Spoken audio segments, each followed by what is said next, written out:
So I'm here at the entrance to the Bosnian, the Ravne tunnels, not the Bosnian Pyramid, the Ravne tunnels. The pyramid is some miles away from here. As you can see, behind me, the tourists are already streaming in, and you go down this pathway with all these lovely new shops and beautiful restaurants that have sprung up since I've been here. And that's the road behind me that goes down to the main road. And I'm sitting here having just had breakfast with Sam.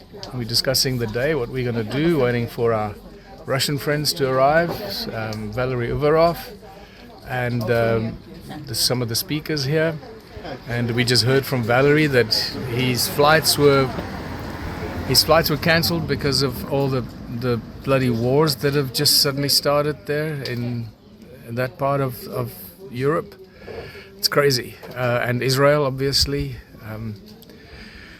So I'm just getting ready for the day and enjoying, and that was really the reason why I wanted to do this little video, is to show you enjoying my Bosanska kafa, real traditional Bosnian coffee.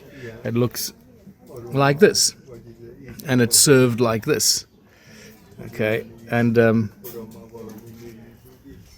that's it. So I'm about to partake in some Bosnian coffee, and then we're going to go looking for an electric cable that plugs into my laptop, which I forgot to bring with me from South Africa.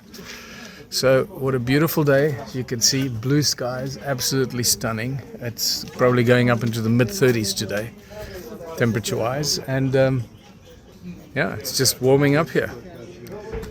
Really grateful to be here with Sam, spending a few days with him before the madness starts with the festival and all the people arriving for the festival in the park. There are going to be thousands of people here, thousands of people. Sometimes I get, I think, like 30,000 people here. So, and that's all because of this incredible park that Sam created. The park is actually right behind us, and if you walk that way towards the entrance to the Ravne tunnels is down there. So you go that way, and then the park is just literally behind me, and goes also that way for, I think it's about a 5-kilometer walk around the park. It's insane what Sam has created here. Someday in the future, they're going to recognize what a hero he is. Oh, there's a tourist bus going up there.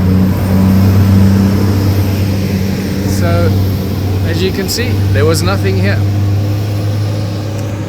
Just remember, there was nothing here. Nothing.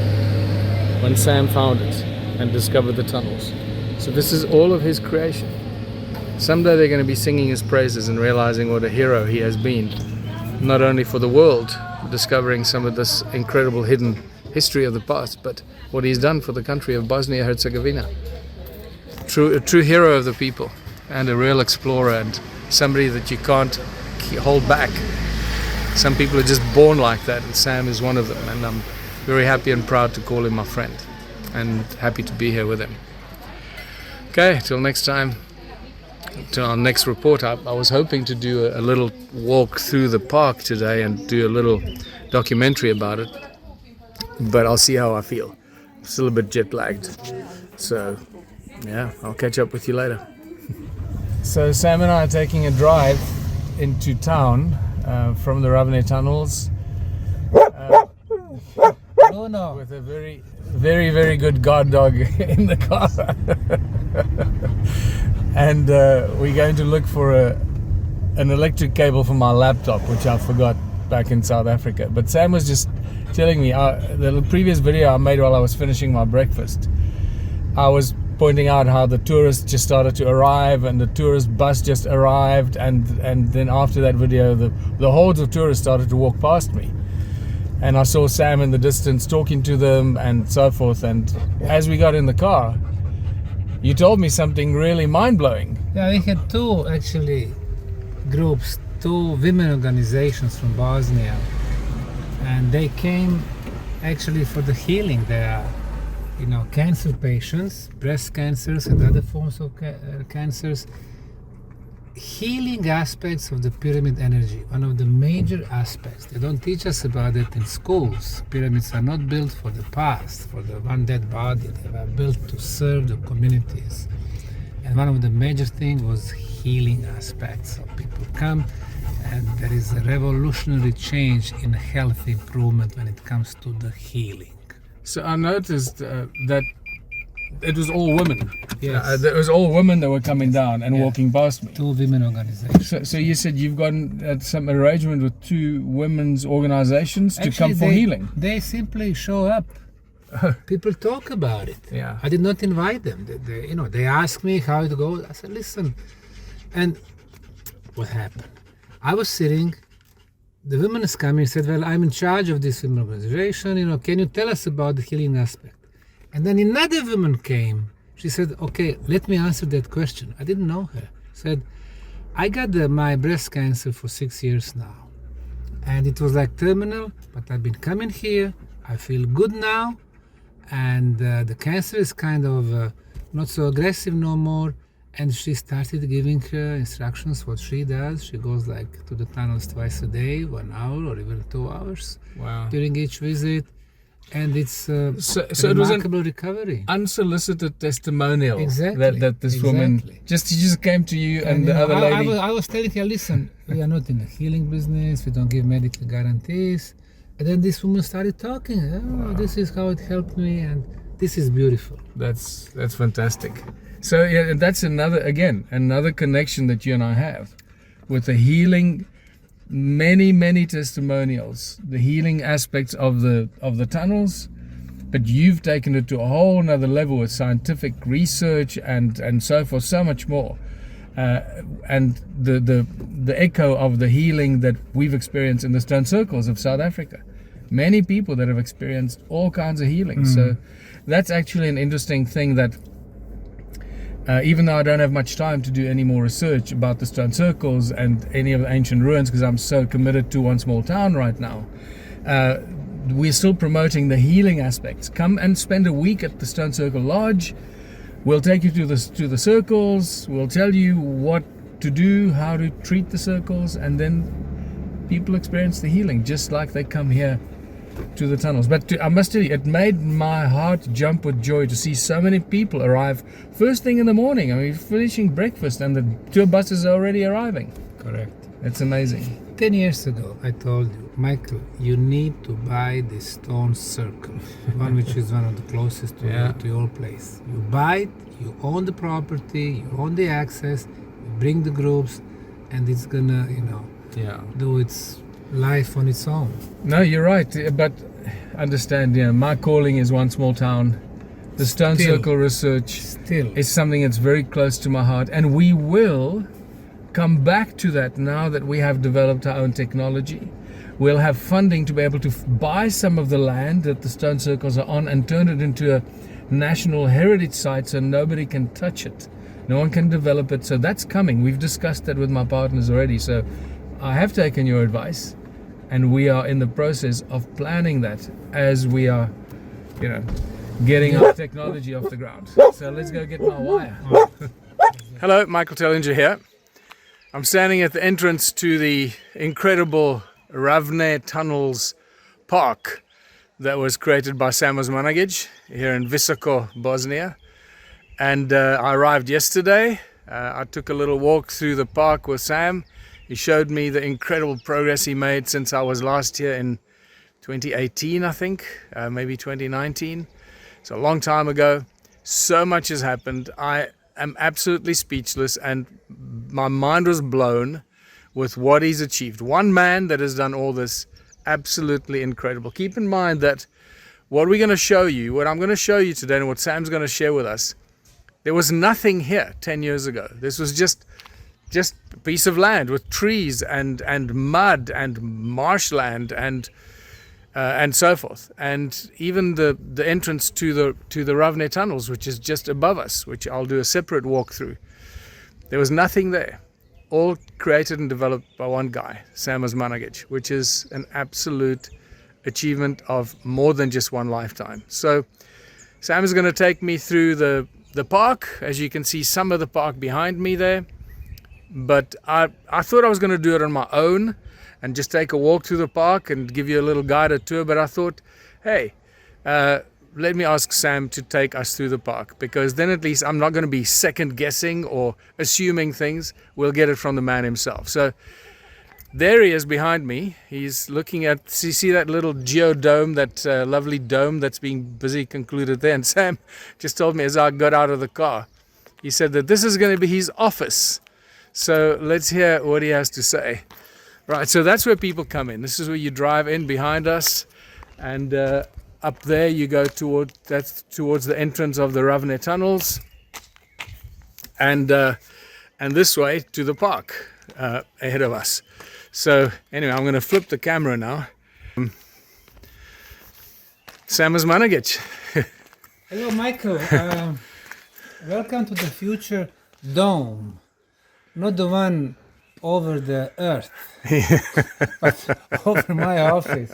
This is my future office. Yes, now you've really thrown the cat among the pigeons, right? Yes, now you're going to have people wondering, oh my, what's Sam talking about? So we're going to have 3 shelves with my books and a nice table and chairs. So lovely. this is strategically between the Ravne tunnels and our most beautiful park, Ravne. Yeah, so people come from the Ravne tunnels down here, and they come here and they go past the dome, which is the entrance. Yes, let's go to the... And this is the official entrance to the park, right? Yes. Now again, Sam, there was not, like 10 years ago, there was nothing here. 10 years ago, the land did not belong to me. It was neglected land for decades. Nobody doing anything here. It was just a big dump with the 7 huge areas with the garbage, and it was muddy, it was swampy, it was neglected.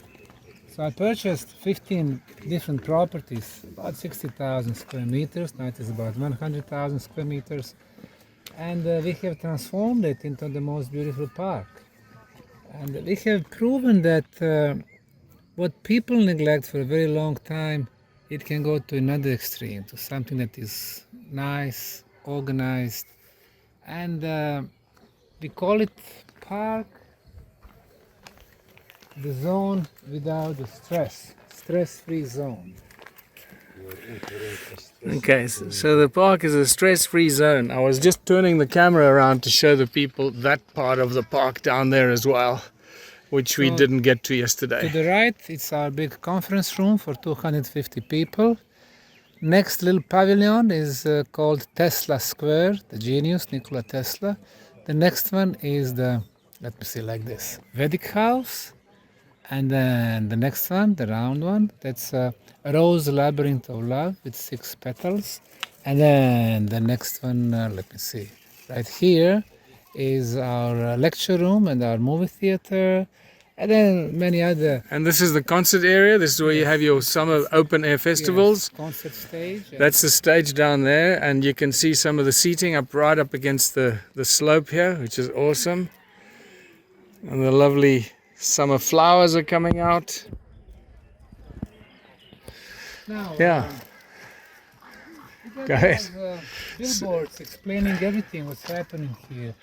The first one is explaining how I spend all my US savings, and then we transform it into the park with all different installations, and then we gave it for free to my wife and myself, to the foundation, with the idea that people in the foundation in the future, once we are gone, they provide it for free to the people, free entrance, free parking. We want to bring the feeling of freedom back to the people. That's a great shot, by the way, of you and Sabina and Sunny. Sunny and Luna. Sunny is gone, unfortunately. Yeah, after 2.5 years. But, very, very sad. We got to know Sunny. This is Sunny. This was beautiful standard poodle that Sam and Sabina had for many years. Not many rules in the park, but no alcohol, no problems, no barbecue, no beer bottles, no glass everywhere, no, yelling. This is a place of spiritual peace. This is a place of good, positive energy and harmony with the nature. A higher consciousness place. Go ahead. Go ahead. So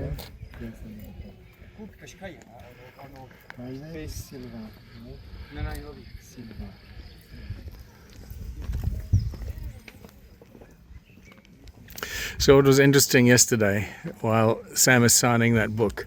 As we were walking through, I snapped a few photographs. It's literally like walking with a celebrity through a place. It's just, you cannot walk 100 meters without people or groups stopping Sam and having pictures or sign this and that.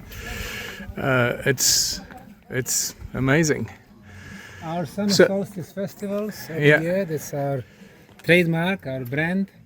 Why? Because it's not a national holiday, it's not religious holidays, it's just the beginning of the most beautiful season of the year, the summer. Yeah. Astronomically, of course, the summer solstice.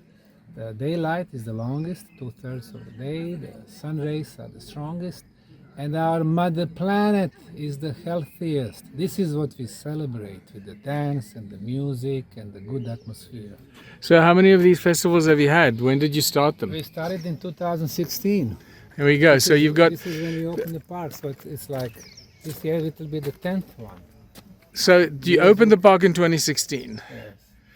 And so this will be the 10th annual summer festival. This is fantastic. So I also just want to We say... have 3 festivals. One in June, one in July, one in August. So we grow and we have more opportunity for people to come, get together, enjoy and dance. So I just want to say that also we're very close to the longest day of the year, to the summer solstice, right? So it's about to start. Yeah, just a few days from now. Yeah. And the artists are from different countries. Yeah. From Singapore, from Turkey, from Bosnia, from Serbia, from Croatia, from Slovenia, from Germany, from America, from Switzerland.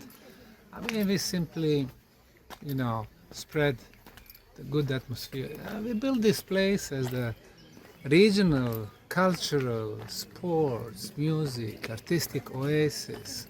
Something different, without the government money.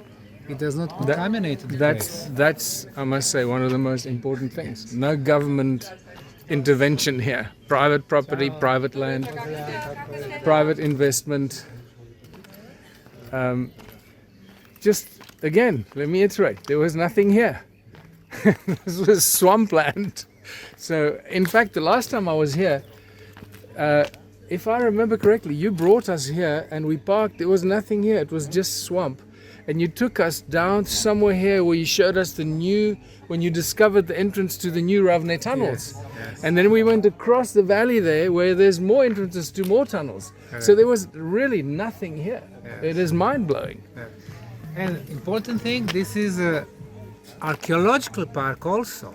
So we have 4 entrances to prehistorical tunnels, and this is unique opportunity where you combine archaeology and science and energy and healing and art and culture and music and sports and new way of living, lectures. Last night we had about the telos, about ancient civilizations, about the food, what we eat, what we drink, a new concept of the future, not the BS new Western values, transhumanism, biochip under the skin, digital money, GMO trash, which they call food, pedophiles being legalized. We don't want those values here.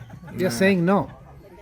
We are giving something else. Harmony with the nature. You have my harmony full among us. support. Okay, You good. have my- And Please- you understand what I'm talking? I mean, you and I, we do understand each other. We appreciate what we do in life. We appreciate the visions of each other. I think that's very important. Yeah, I think that's what originally brought us together. Yes, correct. And thanks to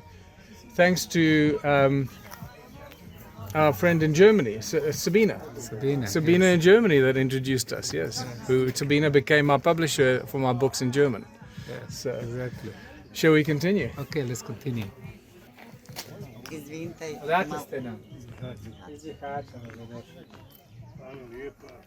Nešto snijemo, nema manje izvinite, nisam mogla proći stvarno, pratim preko medija i preko.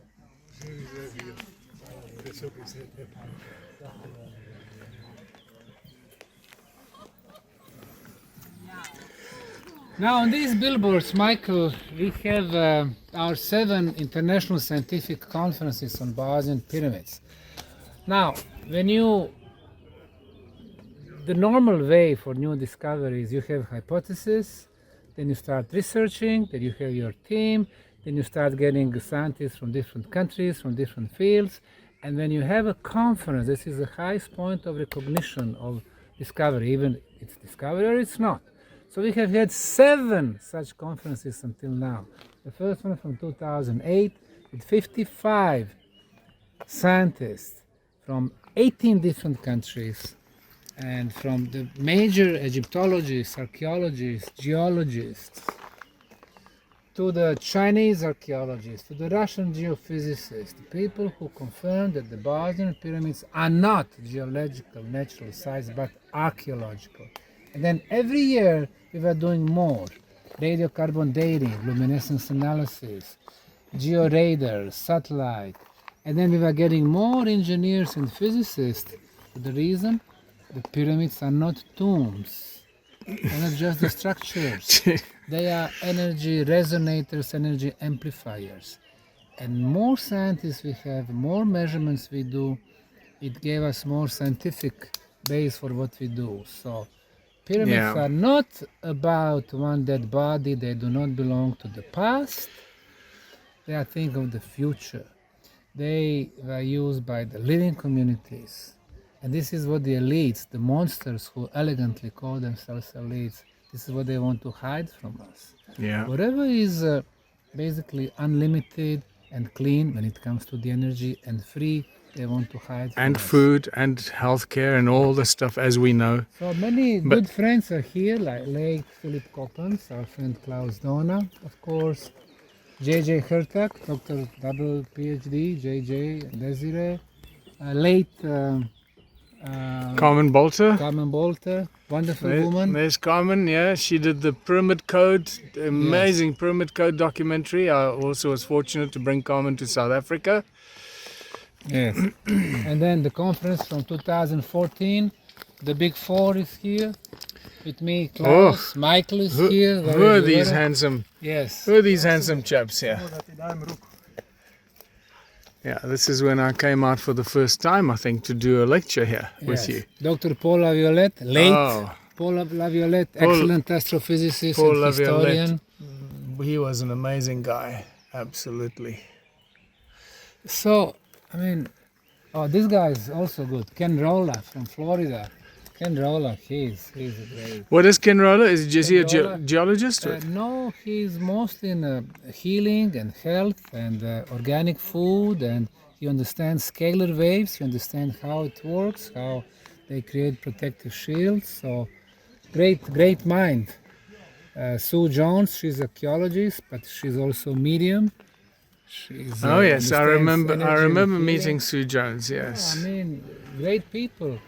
Last year we had a conference with the sound engineers, Heikki Savolainen from Finland, Jasper Johansen, he's a nuclear physicist from Denmark, engineer Gogo Marjanovic, telecommunication, Professor Korotkov, geophysicist from Russia. And hold on, just say that again. Professor Konstantin Korotkov. Professor Konstantin Korotkov, legendary geophysicist, the guy who invented, he has 17 patents, Yes. among them BioWell, Sputnik. So things that allow us to see beyond the physical reality, Yeah. because he connects the Eastern traditions from Tibet, China, India, about auric field, about chakras, about things of that nature, energy fields that are produced by the pyramids. And he's been doing measurements in Egypt, Mexico, Bosnia, pyramid measurements, claiming that the Bosnian pyramids have the strongest energy. Good thing is that you can measure it. You can measure it, you can scientifically prove. The key thing here is that Konstantin Korotkov, I think I pronounced his name incorrectly, Korotkov, yeah. but what he's done, he has created the scientific, technological, electronic tools with which you can measure things that previously have been regarded as esoteric or ethereal or nonsensical stuff like that. Words that spiritual atheists would come up with, and it's heartbreaking. And so Constantine's work is critical to the work or to the growth of unity consciousness and spiritual people getting the courage to speak out, because they now have the tools to show and prove what they've been talking about for decades. Exactly. Yeah. Extremely important guy. And here we are this year. This is where we are.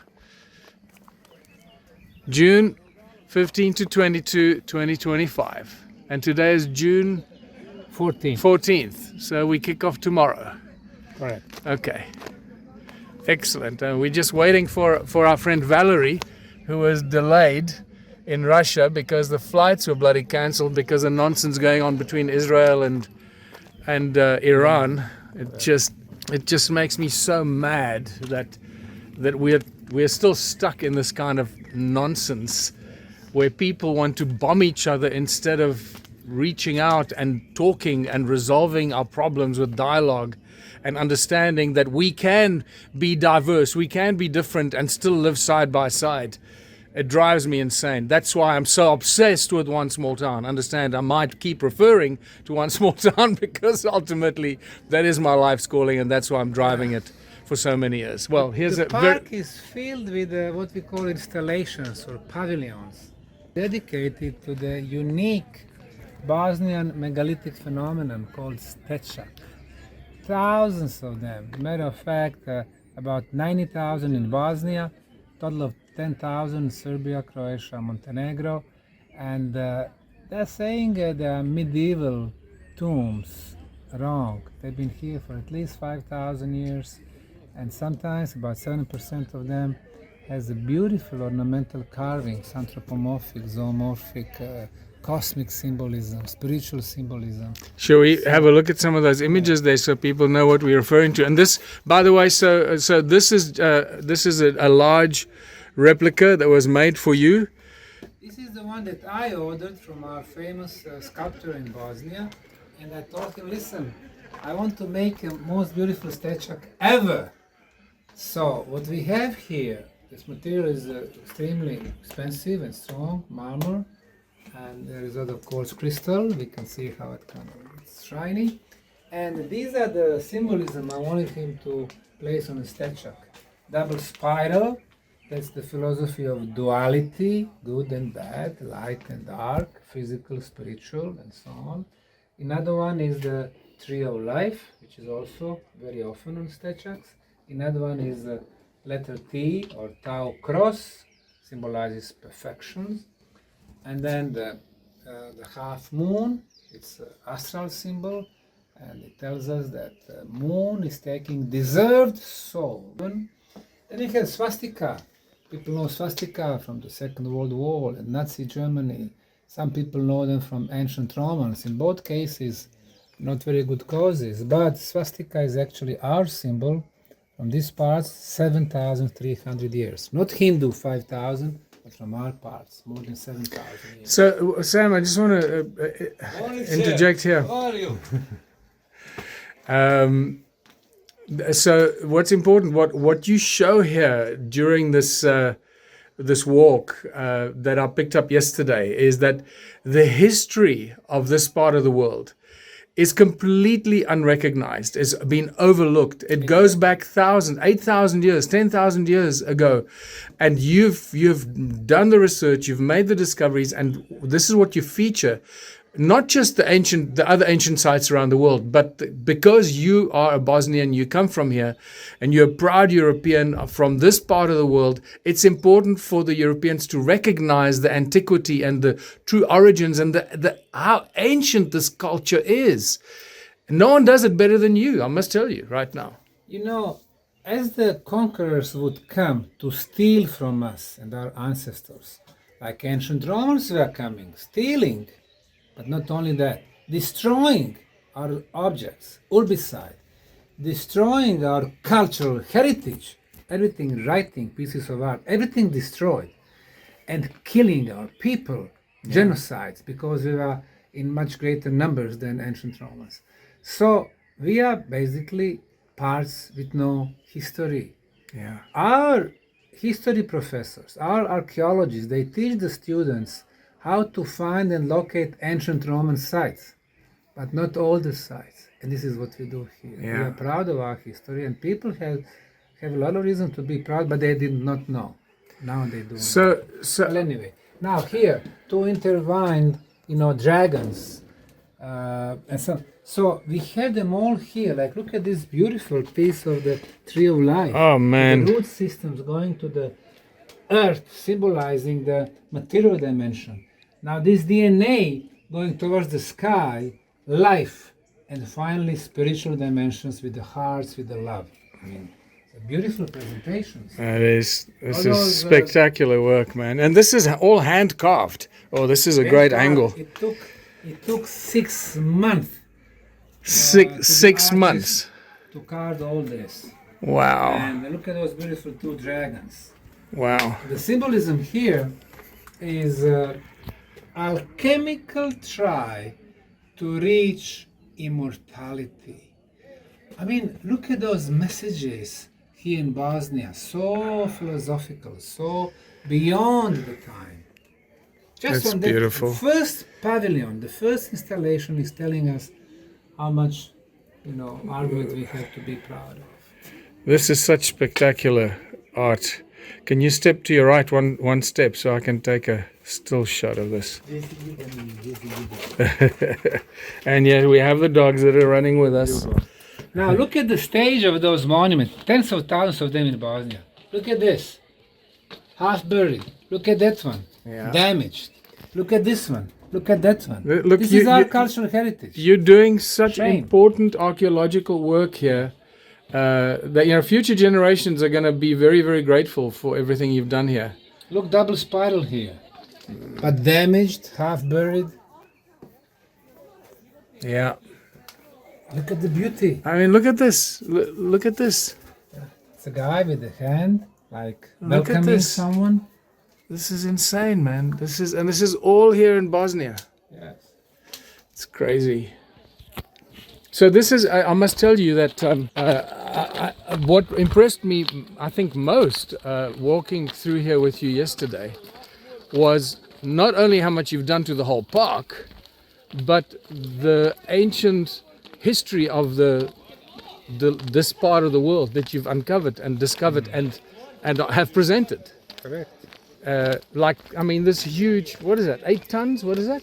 It's 9 tons and 900, so it's almost 10 tons. Almost 10 tons. I mean, that's a big block of marble that you had to find somewhere, bring an artist in, and plan it. And that's not a small thing. That thing alone, that's a project. big project. And we have 65 like that one. That's unbelievable. And they still grow. Adding 3 years. Yeah. So I just want to turn the camera around quickly. So we have now walked quite a bit, and just so that you can see, what's to our right, you can see. So as we walk, we're walking along the top path here, but to the bottom, to our right, there's rest of the park that goes on, and just every step you take, there's something special that Sam has come up with, all to do with elevating your consciousness, expanding your knowledge, peeling away the hidden history of the world. This is spectacular work that I don't know anywhere else in the world that anything like this exists, or that has been put together by a large organization, some historical archaeological society would spend years planning this. And here we have one guy that has done all of this in less than 10 years. It's quite mind-blowing. So you can see even the detail of the painted stones around the trees, the root trees. Everything that Sam is doing here is very deep symbolism and symbolic meaning, not just to him, but to all the people that come visit. Again, you can see all the activity going on down there. That's where we walked yesterday afternoon when I arrived.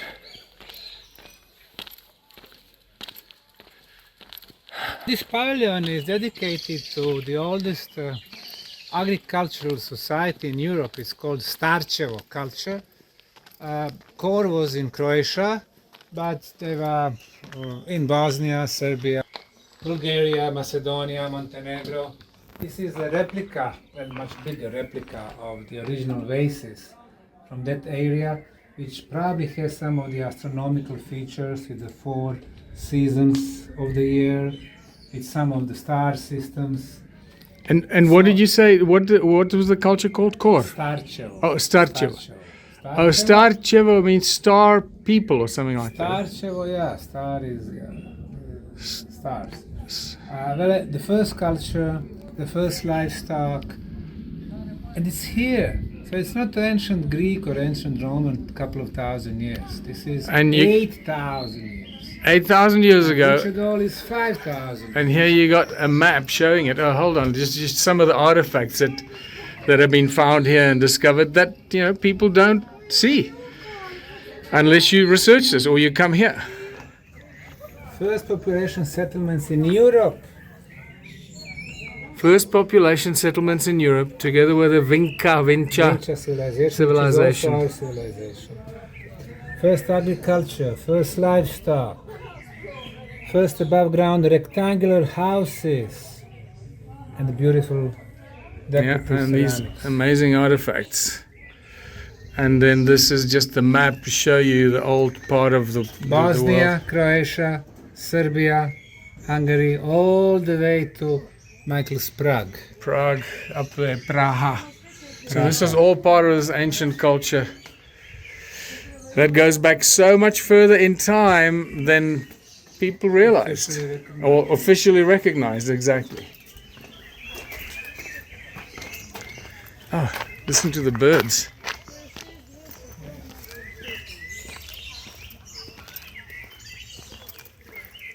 And you see, you've got lots of tourists walking up that side.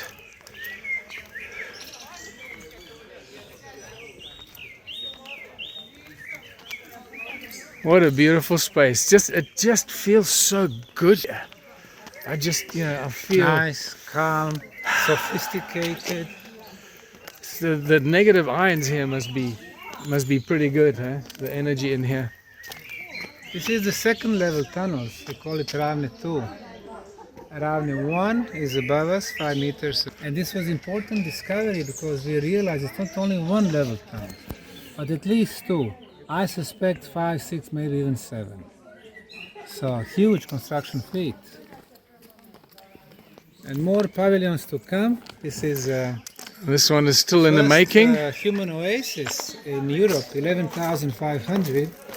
It's called Lepenski Vir. Lepenski Vir. It's on the river Danube, today Serbia, and these are some of their artifacts. So we're gonna be creating replicas, big replicas. So people are aware that after the end of the last ice age, and there was no life in Europe, the first humans who came on the surface were again from our parts. So this is Lepenski Vir. And yesterday I was showing you the archaeoastronomical features of the site. So this is the river Danube. Here's the Serbian side. Here's Romania. Here's one of the hills over there. So on a winter solstice day, which is December 22nd, when you're at the highest point in the village, the most northern point, you're looking at the sunrise. It comes out here early in the morning, and then it got hidden behind the hill, and then we have a second sunrise. So we have 2 sunrises here. That's awesome. And when you are at the place closest to the river, the most southern place, the sun rises only once exactly in the middle of this flat area. Meaning that the ancients, they determined the locations based on the sun movement. Location of the village, the highest point on the village, and the lowest point of the village. Yeah. And we're always talking how primitive they were. It was 11,500 You know, years. today, I don't think the average person today would actually be able to even determine the shortest and the longest day of the year because they just. We don't think about it. Yeah, They don't teach us about exactly. that. I think you might have to deal with some of the people here. No, go ahead. Go ahead, yeah. I'll take it.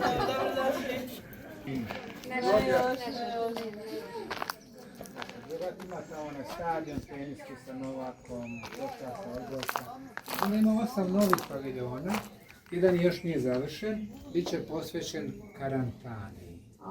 Prva južnoslovenska država. Napravit ćemo kralja Samo i knežev kamen. Gdje je knežev kamen danas? U Celovcu. Vi znate. I sad tamo piše da je to broj 1 austrijski, germanski simbol. Sloveniji bi morao biti. Tek onda slovenski. To je Slovenija otkriva. Gdje god idete u Austriju, svuda je Karantanija. U Sloveniji gotovo nigdje. Oni preuzimaju našu istoriju. Austrijanci, Germani. Vemo. A onda ćete vidjeti, imamo tamo biste naših pjesnika.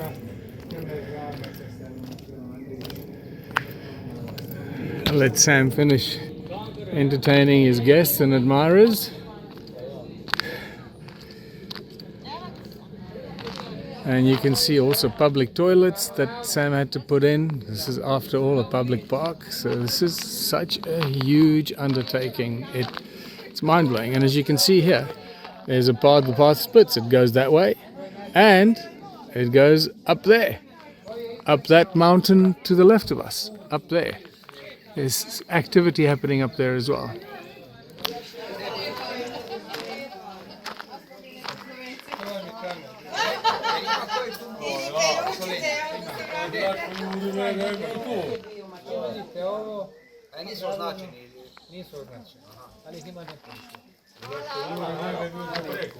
From Slovenia. Ah, Slovenia. Now, this is the most precise weather forecasting stone Okay. ever. Today it is dry. It means it does not rain. When it is wet, it rains. Ah, When there is a shadow on the ground, it's sunny. When there is no shadow, it's cloudy. very precise. When it moves, Very it's precise. windy. In the winter, if it is white, it is snowy. It's snowing. How When did it's you jumpy, find when such it's a jumpy, stone? It's earthquake. This is ancient advanced technology. When it disappeared, tornado. And so I assume you haven't had any tornadoes here yet. Not yet. Not Still yet. here. When you come back and the stone is missing, it means you had a tornado. Oh yes, I can see it.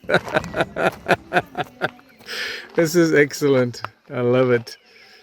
Yes, excellent. I think you need to talk to the ladies. Može. Yes, I'll take it. Čovjek snima dokumentarac, ali nema veze.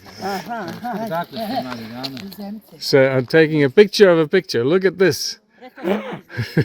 Jel, šta kaže muž?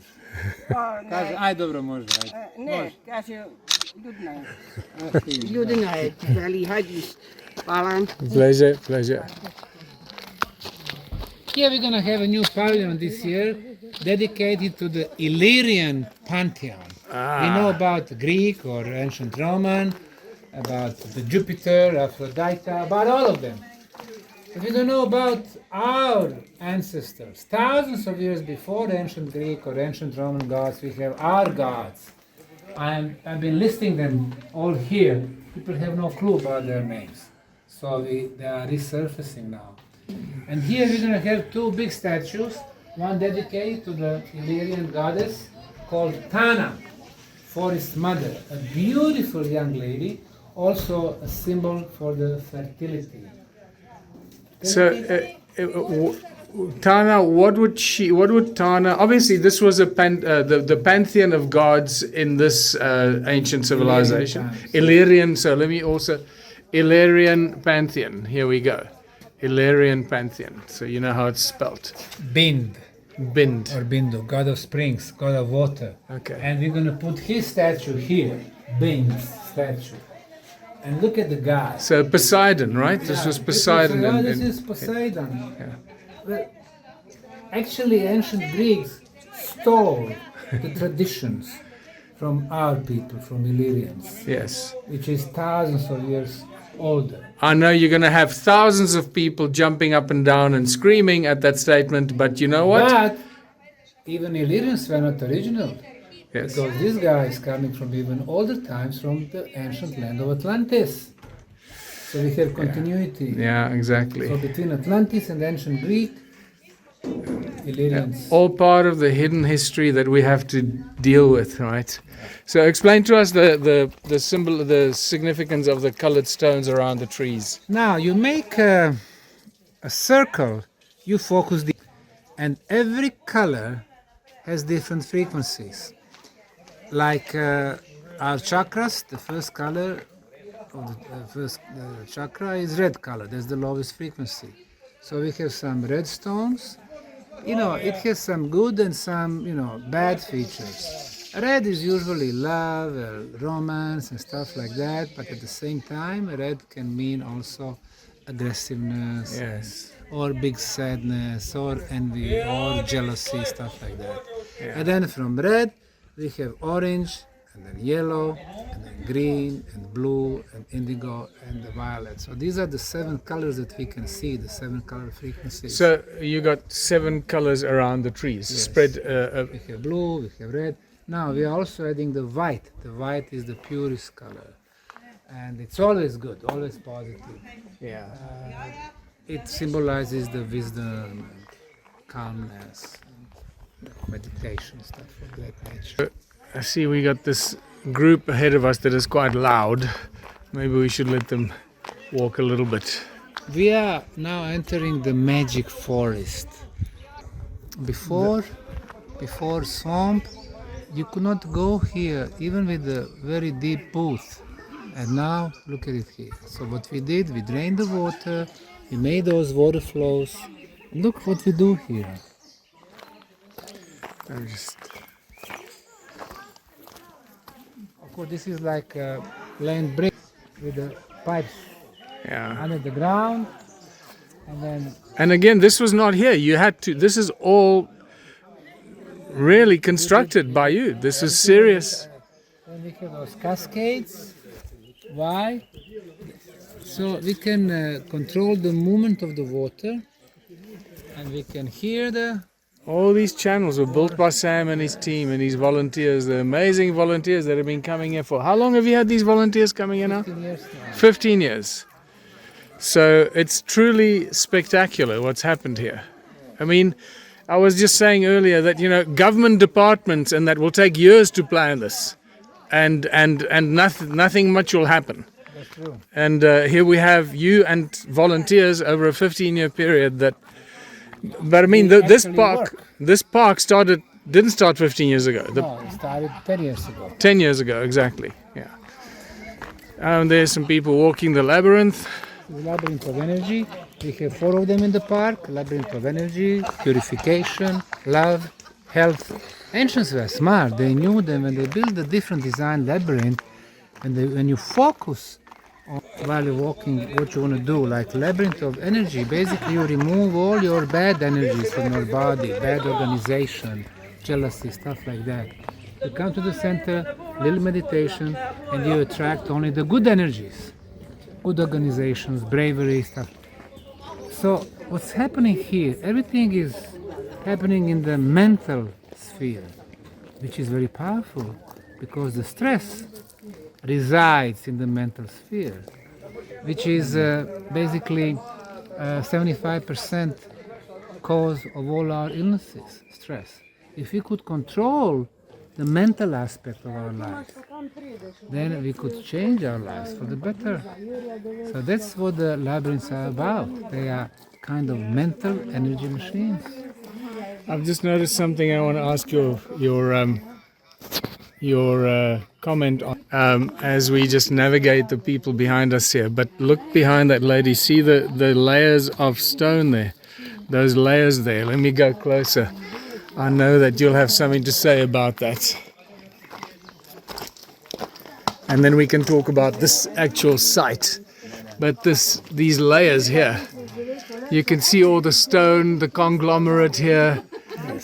What did you learn about this kind of geological feature while you were digging in the tunnels and etc., etc.? Now, this is a conglomerate. This one is a compact. It means it takes some time to form. Usually, conglomerate is a natural geological phenomenon. But what we have here in Bosnia, the conglomerate blocks, they extend for tens, hundreds of meters, even more than that. And they are always used as the ceiling. So Ravne tunnels, Ravne 2, Ravne 3, 4, always used as a ceiling. And they are always at the same level. So I don't know what's happening there. If you have hundreds and hundreds of meters, did somebody really play and had technology to make such a compact material as a ceiling, which is not impossible. It looks impossible for us today. But if somebody was able to maneuver with the millions of tons of material to build Bosnian pyramids, why not even this conglomerate ceiling? This installation is about the pyramids around the world. They teach our kids pyramids are built in Egypt and Mexico. Wrong, they were built on all 6 continents. And most of them you really can't see. Like most of the Mayan pyramids, more than 100,000, only 3% have been uncovered. Let's say this pyramid in Mexico, one side is uncovered, 3 sides are still in the jungle. Same thing with Coba. Look at this one, La Venta in Mexico. They simply removed the forest, but the grass is still there. Yeah, they So once we see in China, of course, covered by soil, and the planted trees by the Chinese government, so they remain hidden from the human eyes. Now, the key thing, just to say here, you're one of the few people I know that actually been to the Chinese pyramids. Yes, Chinese. They have 250 of them in the central province of Shanxi. I spoke to the archaeologists who work there. They said they don't have permission to dig on their largest pyramids for another generation, another 25 years. Why? Because they changed Chinese history. Yeah. The oldest pyramids are more than 12,800 years old. So it's not 5,000, it's not Emperor Qin 2,300, it's more than 12,800. So it changes everything, and for some reason, those conservative archaeologists, historians, they don't want us to go to Paleolithic times because they claim we were primitive, we could not build this. Maybe they're right. It was not us who built them. All right, so we were here yesterday, which I did a little video of you talking about this beautiful pyramid. So just to repeat very briefly, this pyramid covered the biggest tiramisu in history, and that tiramisu was made for you by who? It was a friend of mine. His name is Eso. He's a chef in Austria, Bosnian in Austria, and he said, I want to give a gift to the pyramid project, and the occasion was July 13, 2022. The best tennis player ever, Novak Djokovic, was opening the tennis stadium, and 2,500 people got fed by this tiramisu cake. 2,500 people were fed by a giant tiramisu that fitted into this pyramid shape. And so it's a ceremonial pyramid. Sam kept it to put it here to commemorate the giant tiramisu. Menhirs used to be 250,000 of them in Europe until the 12th century, and then Inquisition came, and they realized that some of them, like those in southern France, were 175 tons in weight, and they said this is not built by humans but by devil. And they destroyed 80% of them. 200,000 were completely destroyed. The biggest one fortunately survived, and they are everywhere in Central and Western Europe, in Slovakia and Czech and France and Spain and Italy and UK and other countries. Now, the question is what they use them for. Archaeologists are at arts, they have no clue. Why? Because they don't have an engineering mind. They don't realize that energy is always a solution. You build such a big and place such a big megalithic block, what it does, it neutralizes negative energy coming from underground water flows, negative energy coming from Schneiders or Hartmann intersections. Why is that important? If you sleep above underground water flow, this negative energy will disturb you. You won't sleep well, you will be tired. In 3-5 years, you're going to get sick. And if you wake up in the morning tired, how are you going to do the field, agriculture, or how are you going to fight in the war? Yeah. So it's extremely important question that your community is protected. You place a couple of those megaliths, neutralize all bad radiations. In the morning, you are fit, ready for biggest efforts. I mean, these are small secrets, but important ones. Very We important. don't This think is about that no more. This is all basic knowledge of the laws of nature and how the different elements in nature work together: air, fire, water, and stone, rock. Look at the stuff that I discovered regarding studying the stone circles and the energies they generate, and also finding some of these minerals in South Africa. This one here particularly, reminds me so much of the one giant monolith that I called it's in one of my books in the town of Dalstrom, South Africa, close to where I live, close to Waterfallboven, close to the stone circle. This is spectacular, just to see a display of these minerals and hearing you say about 200,000, 250,000 of these across Europe, and it seems like they were all over the world, not just in Europe. They were all over the world. Nigeria to Bangladesh, to US, everywhere. Yes, and the reason they were there because people knew how to use them. Australia. Of course, yes, Englishmen, they destroyed their Stonehenge in Australia, yeah. eastern coast. They were everywhere. I mean, this was a megalithic civilization or civilizations.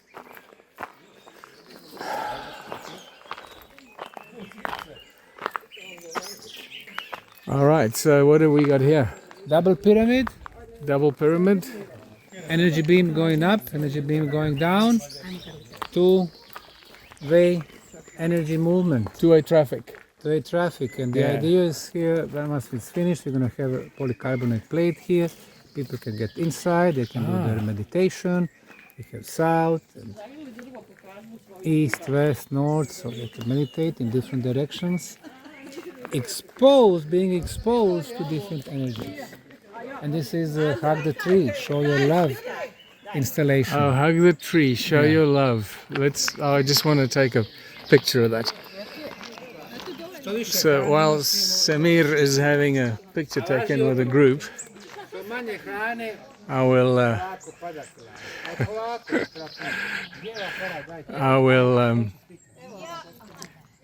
will show you this lovely spiral here, energizing spiral that you walk, and hug the tree. This is explaining to children what happens when you hug a tree. Very important that we teach our children the meaning of hugging trees, not just our children, the adults. The importance of hugging trees and what it is to connect with trees, which are living beings.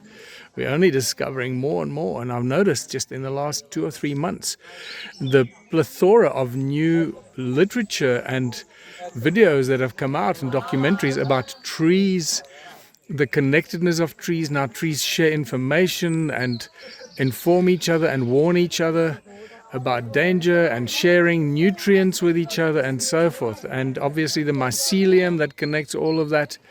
And the importance of all of that is absolutely critical for us to start this knowledge. It's critically important that we start sharing this and teaching this from the earliest of ages in our schools, in our universities, and teaching early children at the youngest of age the importance of the connectedness of all of this and the energies and the flow of energy, and how important it is that we keep that energy harmonized, because only through harmonic coherent resonance do we stay healthy.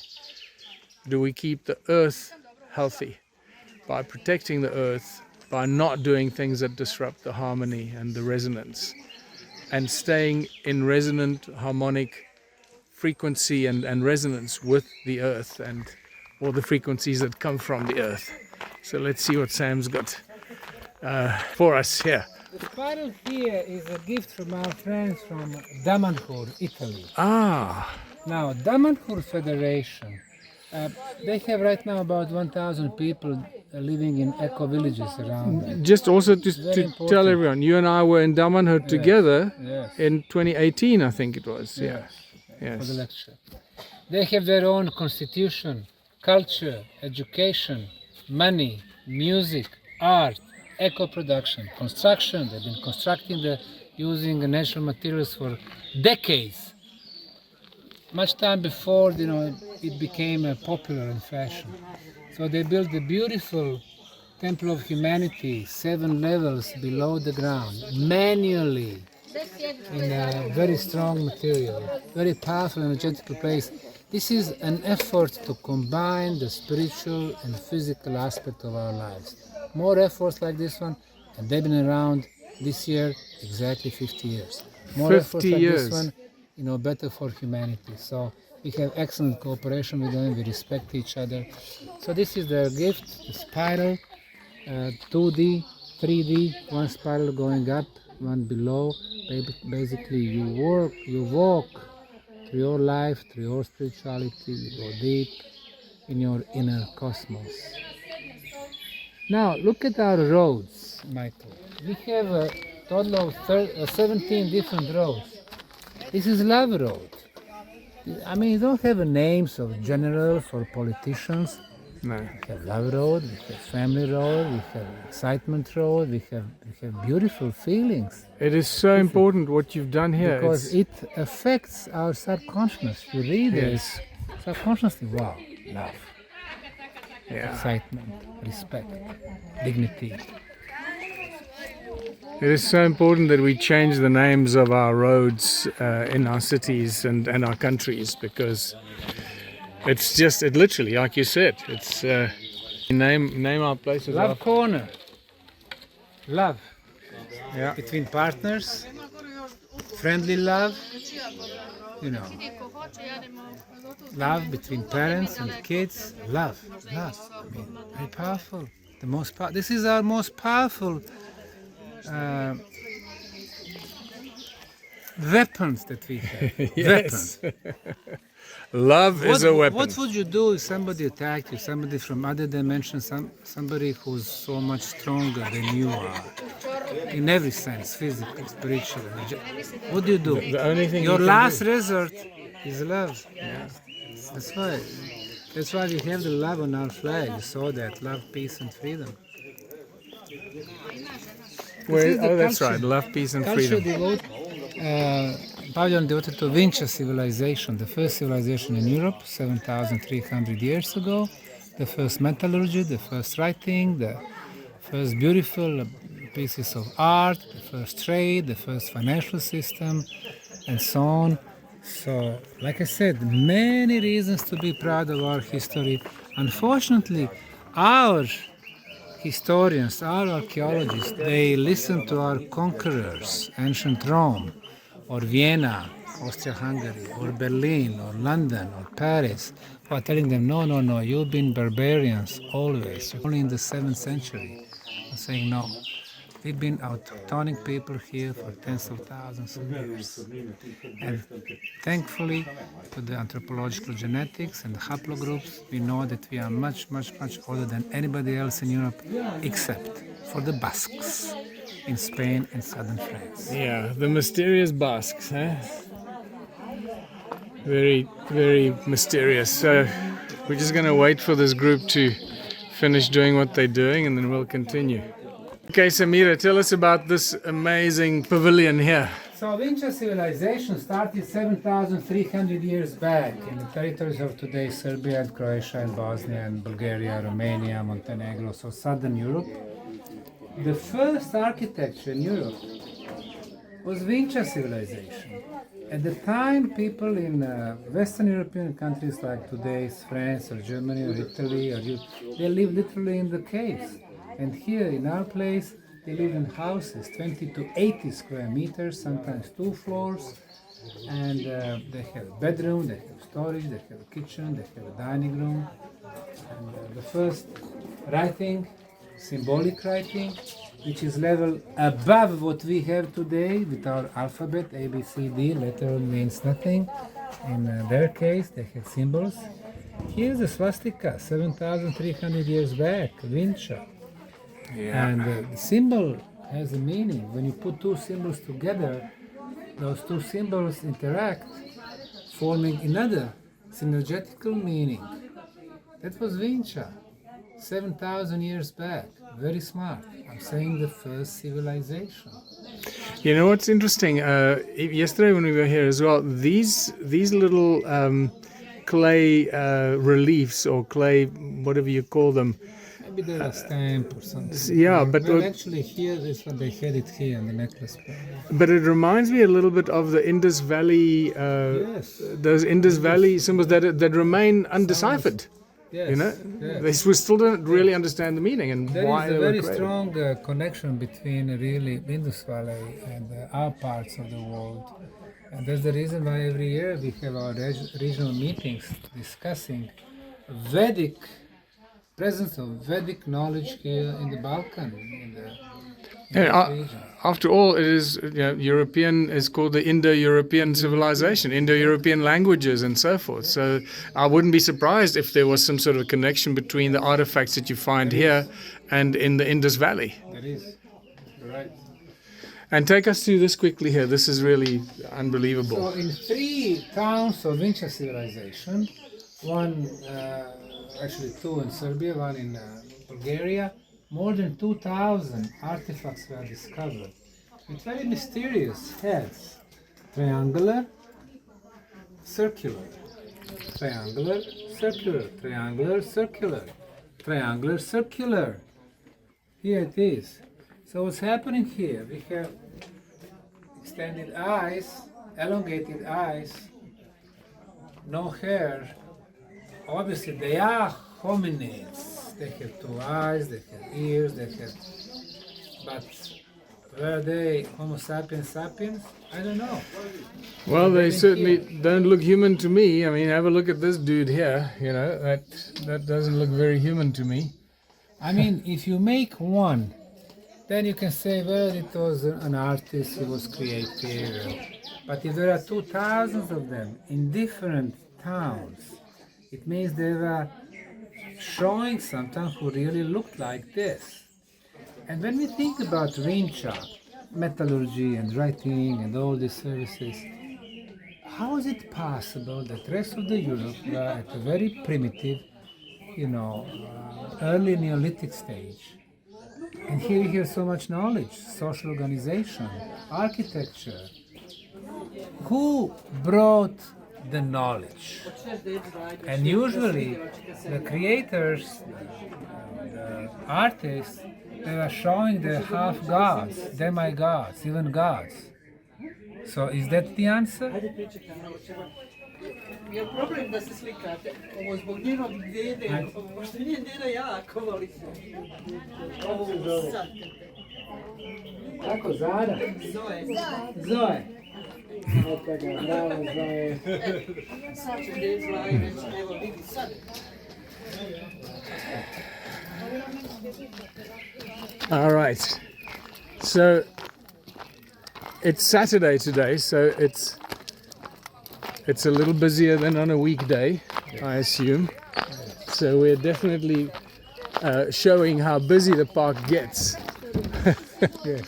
Now here we have Illyrian and Bosnian, Slavic fairies. Oh, this is awesome. This is the Slavic fairies. yes.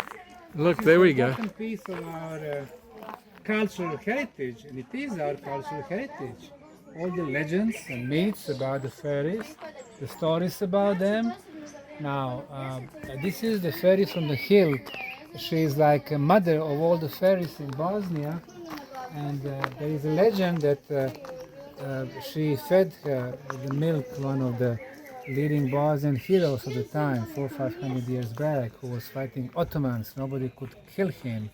He was a big hero, and at one time he was talking to his best friend, telling him that there is a way really to kill him using the golden bullet, and they need to be shot through his heart.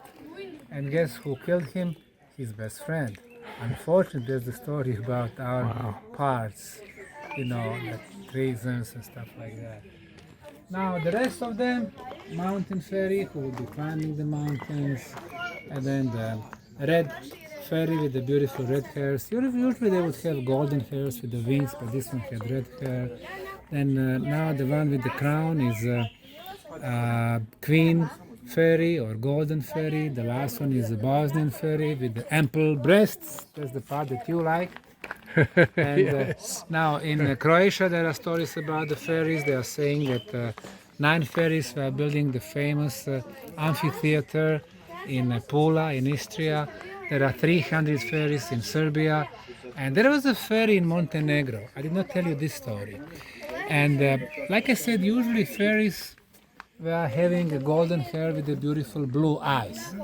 But this fairy had black hair with the brown eyes. Wow. And one time there was a boat coming to the Montenegrin shore, and a beautiful, handsome sailor came, you know, golden hair, blonde hair, and blue eyes. So she was looking at him, she fell in love, but then she felt, well, I have, you know, dark hair and dark eyes, so, you know, I'm not, you know, at his level, but I would so much like for him to fall in love with me also. So she was kind of getting very depressed, and then she decided to go to God, and she was telling God, hey, listen, this beautiful sailor came, but he has a blue eye. I'd like to have blue eyes also. I'd like to have a golden hair also. But the God got so upset. He got so mad. He said, well, you know that the fairies could not mingle with the people. And he punished her. He took her eyesight away. So now she became blind. Oh And then no. she started crying and crying and crying. She was crying so much that huge lake she formed, the famous Skadar Lake, today in Montenegro, of beautiful blue color. Oh, blue color. Is it a salty lake? No, it's a It's, sweet lake. it's freshwater lake. Okay. Fresh water. So, a lot of stories about the fairies. So I'm glad that we are bringing this part of our cultural heritage back on the Yeah. surface. So important, man. What you've done here is just mind blowing. Let's just show look at- people this pavilion here. Just this is the fairy pavilion, just to get a perspective of it. There it is, yeah. And Look at this beautiful. Now we formed this water flow. Of course, it's middle of the summer, so not much water. But yeah, in the winter and spring, a lot of water.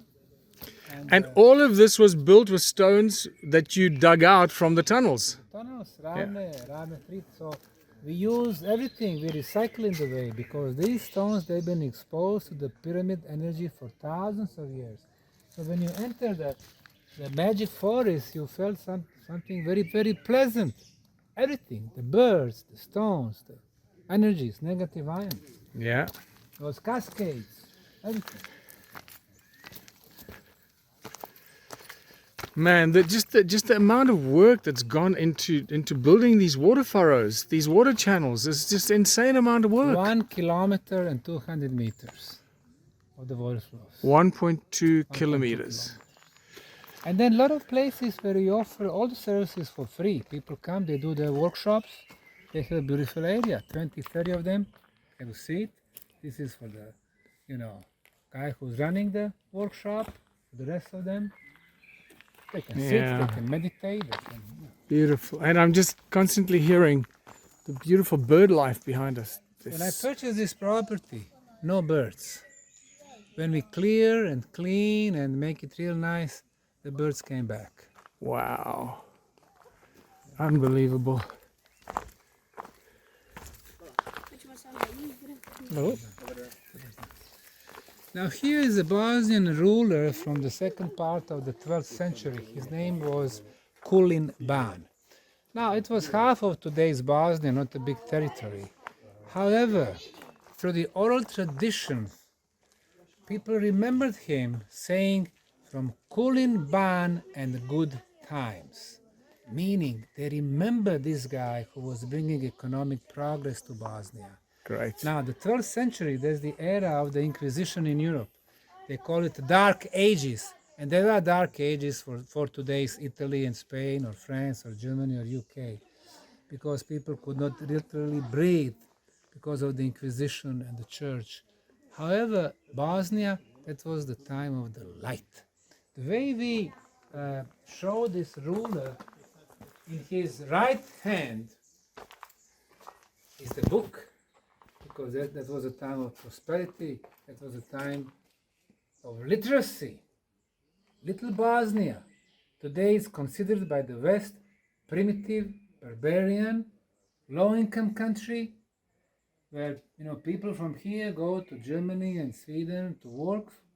It doesn't matter if they are medical doctors, engineers, or just construction workers. This is a country of cheap labor. This is a country of cheap minerals and materials. It has not been always like that. I've been living in States for more than 25 years, and I realized that some people are ashamed of their origin, but some people are proud of their origin, even if the stories about their roots are inflated. Ireland, Greece, Italy, and so on. We have many reasons to be proud. Once you are proud of your origin, you won't assimilate so easy. And guess what?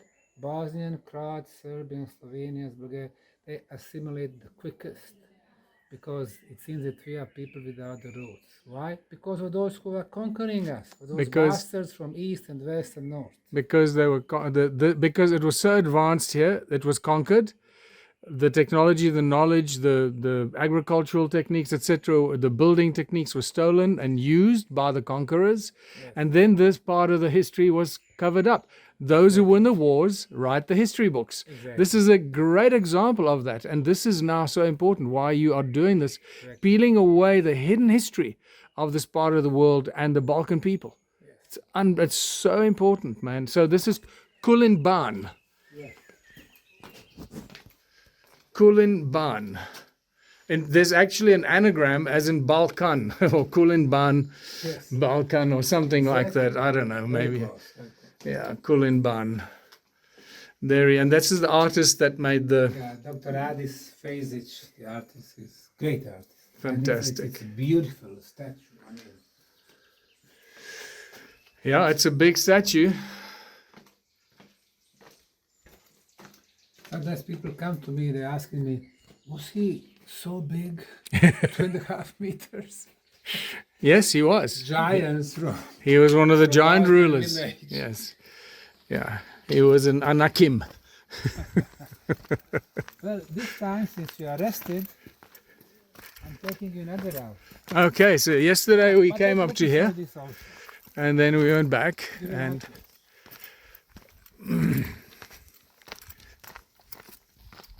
I try to use every piece of land here.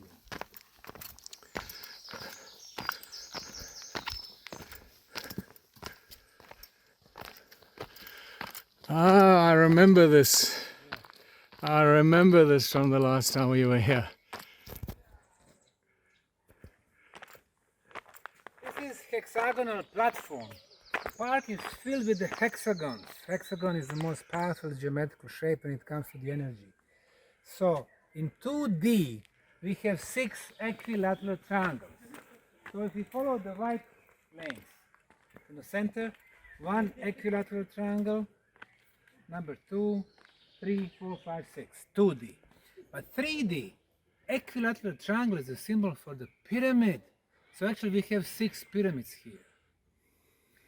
And not only that, orange, it connects every other point. So we have one big triangle here and another one there. One, above, one below. So we have what people call Solomon's stamp, but this is much older than 3,000 years.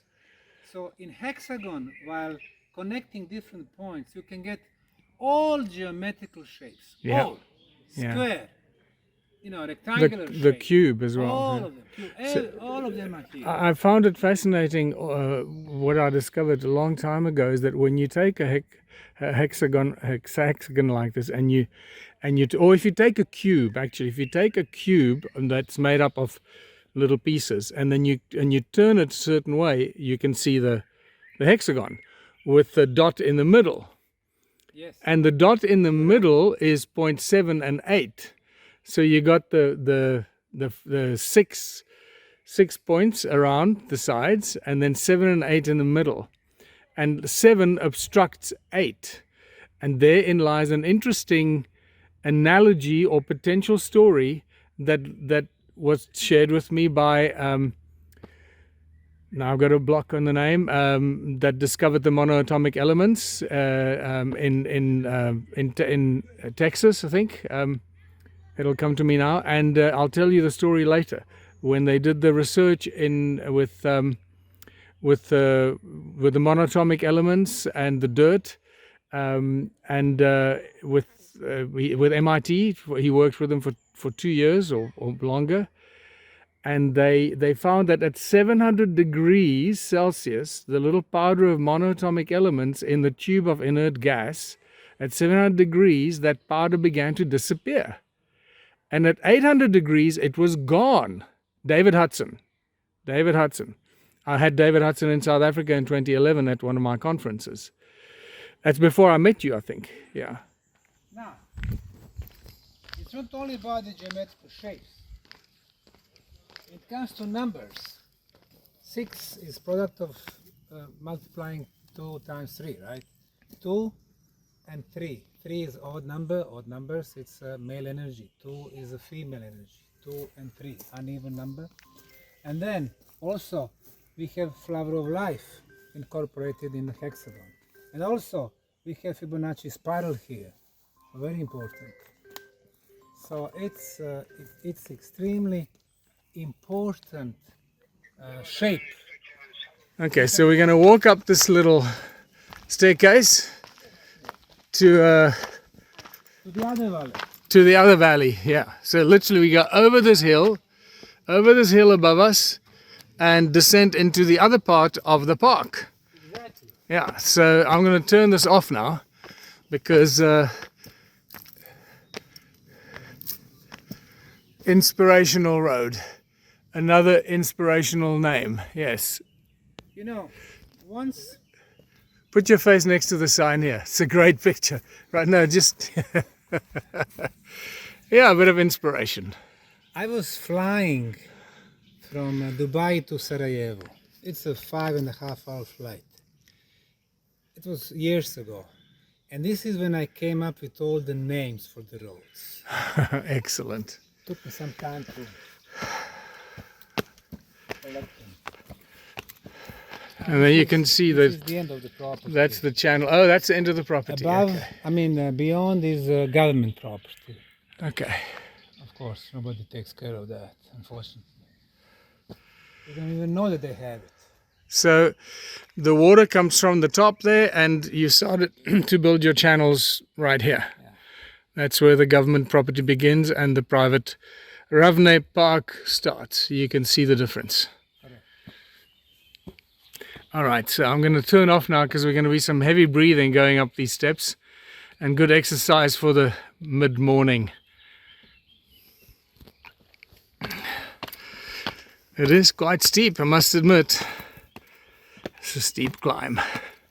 It's safer, much more expensive, and it was really challenging to bring the concrete in the buckets because there is no electricity here, for that concrete mixer.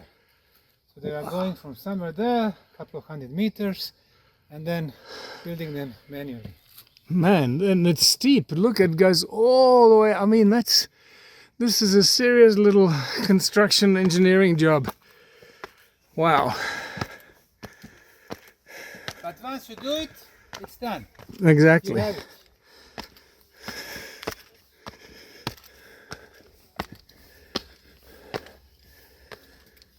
It's a good thing you put the rails here.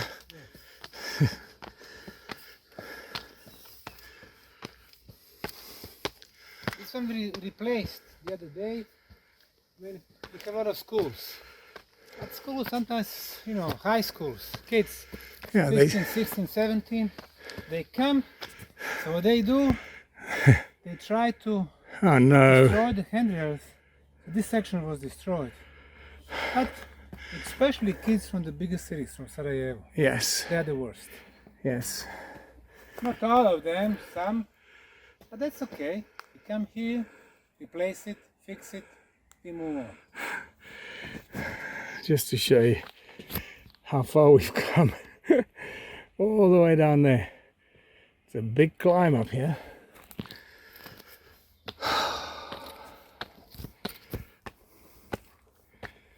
Wow.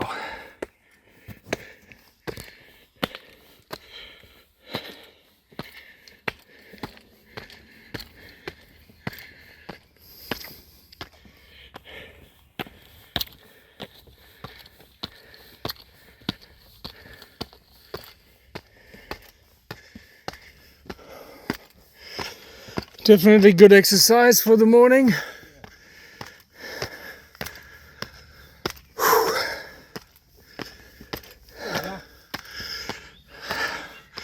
Here we are. We did two trails, one going back, this one going a little bit to the side and then going down.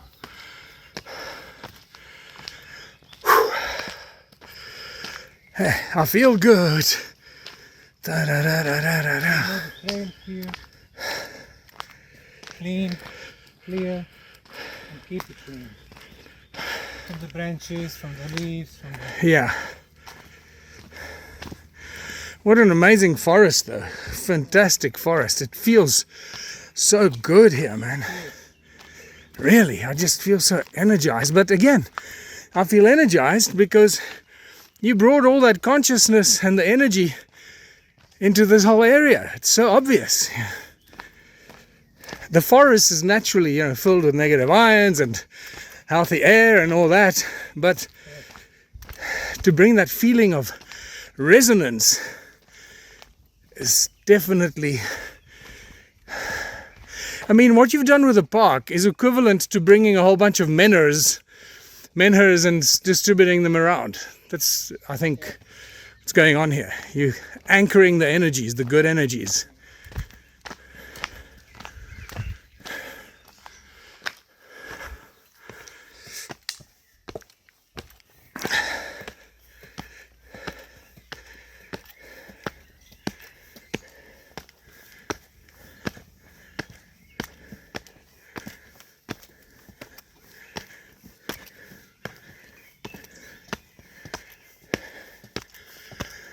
This is the highest point of this hill. The highest, The bell tower. the highest point of this hill. From now on, we climb down. Okay. Called the bell tower. Bell tower. You know why bell tower? Why? On the top of the Sun Pyramid, we measure energy beam 28 kilohertz, electrical and ultrasound in nature. And when I purchased the property, we started doing the same measurements here at the beginning of this hill.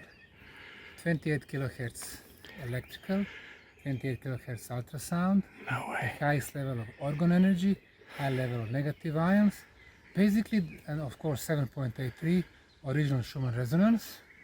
The same values here like at the Sun Pyramid, which is 2 kilometers away. Wow. Then we realize it is the same energetical body, that frequency energies, they start from here moving towards the Sun Pyramid. Sun Pyramid is the head and this is the body. Amazing. And that's why bell tower, boom, energies, you know, going from here towards the valley. You see, now what you just described there, that takes years of research. years of connecting the dots, years of understanding the subject that you're studying. So it's not something you can just walk into and say, oh, we're going to call this the bell hill or whatever because it looks like a bell. And that's what people that don't do exploration and research and discovery, using their knowledge and connecting the dots, people don't get it. And most of these discoveries happen by accident. You know, how did you discover the pyramid? It was an accident. You didn't go, today I'm going to find a pyramid. Came to see the local museum in Visoko. I came there for the first time in April of 2005, 20 years ago. Then I saw this hill, forested, everybody called it natural hill. I was looking at the shape, 4 sides, 4 triangular faces, 4 corners, same slope from bottom to the top, 4-sided pyramid. Took compass showed me that those 4 sides matched cardinal points, east, west, north, south. For me, that was the end of the story. It is an artificially made structure under the layers of clay and vegetation and the forest. The same scenario like in Mexico, Guatemala, Indonesia, China, Cambodia, everywhere else. But people have been programmed. Pyramids, Egypt, desert, pharaohs, tombs. Yeah. Forget that. Deprogram yourself. Yeah. You know what I still find quite remarkable as a cosmic coincidence is that you discovered this at the same time that I discovered the stone circles of South Africa, and then we met sometime later. Yes. I started to see your videos and hear about you in those early days. I went, wow, this guy, man, I should meet him sometime. I should meet this guy because we could discuss a whole bunch of stuff, and here we are. And it happened. Well, same thing with the Valerie. Valerie's been in the pyramid business for a long time. Exactly. And when we met in Germany also, he said, wow, you're like my brother. I still want Valerie to come to South Africa and build a big pyramid for us. I'll talk to him about it when we see each other over the next few days. One of my pet projects with the One Small Town Initiative is to build a giant pyramid the size of the Great Pyramid. We're not going to fuck around here. We're going to go for the big thing. I've got ideas and plans which I want to run by him to see if he thinks it's feasible. What is this highest frequency color below us, Michael? Look, it's purple. Am I right? Yes. It is purple. Good. Thank God I got it right. Yes, it is purple. What is the shape? Oh, let me guess. Oh, it's a hexagon. I was hoping it's going to be some other shape. Now this is the counterpart of the first valley. Yeah. We have another hexagonally shaped, beautiful. Oh, I see what you mean. So you're balancing it out here with the hexagon here and the hexagon where we started off climbing. Yes, in the middle we have a spiral. Yeah, beautiful. Beautiful. Yeah, I see the symmetry. This is what the ancient artists understood. If you look at ancient art, the classic art, the masters, you can see the symmetry and all the art there. What modern art has completely lost. Modern artists are possibly, I don't even know what they teach at art school. If they teach the importance of symmetry and the resonance and all that, I don't know if they teach that or not. But you can see that in all the great ancient art, the evidence of the artist's knowledge of the symmetry is so critical, because that represents harmonic, coherent resonance. Stage like the other one for yoga, meditation. Students come here, they read books, they prepare for the exams. I mean, that's a most wonderful place. Beautiful. Beautiful. And you got a tetrahedron down here, I notice.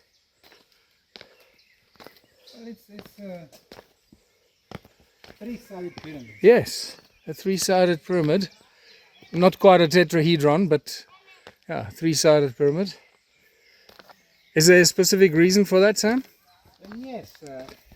This site is donation from our friends from the organization called HUESA. HUESA, it's Academy for Human Energies and Spirituality. They have members from all over the world, from Vietnam and Brazil, Australia. HUESA. Okay. So they are donor of the pyramid. Of the pyramid. It is their logo. And then we have sacred geometry in this pyramid. So we have circular shaped, we have square shaped, we have different colors, we have all 4 elements here. And the pyramid above symbolizes the 5th element, the ether. And we even have those outlets on sides, if you can see. Yeah, Outlets yeah, for the- internet and for Yes. Oh yeah. Okay. of the chart. Even though there is no electricity, but the idea if the purifier, so eventually the energy will come, so we'll be able to charge over. The energy will come. So you just gave me an idea, and I want to capture this on video. I see all these other organizations have, given you ideas and donated and sponsored some areas. How about we set a site aside for the stone circles of Southern Africa, and we have to figure out the geometry of it, but the centerpiece of it in the most appropriate place will be a Taurus stone that I'll donate from the museum, one of the most amazing Taurus stones that'll be the centerpiece in that specific site. How does that sound to you? Does it Wonderful. Does it feel like it would fit in here? Of course. Well, Wonderful. we'll organize. The only We'll thing find the place. the only thing is how I'm going to get the Taurus stone here, because I know what happened the last time I flew with a Taurus stone, Yeah. and that is not a pleasant experience. I know. Oh, we just actually sold a Taurus stone, a replica of the Taurus stone that crashed the TSA security system. I had 12 replicas made that were sponsored by my friend Quentin, and we sold the first one. Somebody bought it, and we had an interesting challenge shipping it. just wrapping it, and We made it from stone, or it's made from mixture of crushed granite and resin. So it's a little bit lighter, but it looks identical. You can't tell the difference. You cannot tell the difference. It is so well made. we are getting to the second valley of the park right now. So we're now at the top part of the second park We are valley, Close to the end. close to the end. Okay. Park ends here. This is southern exit or southern entrance. Okay. So just to orientate people, the Park is park runs. south-north. Runs south-north. This is south-north. So both valleys are south-north. This is south-north. This is the more southern spot. And from now on, for next kilometer, we have the length of the park, which we call the second valley. We were in the first valley, now we're the second valley. The first valley has the magic forest and bunch of pavilions. This one has also very interesting content. Yeah, and to get from the one to the other, you gotta walk up these stairs and cross this hill, and get a bit of exercise and your heart rate up, so you get fit as well while you're doing it.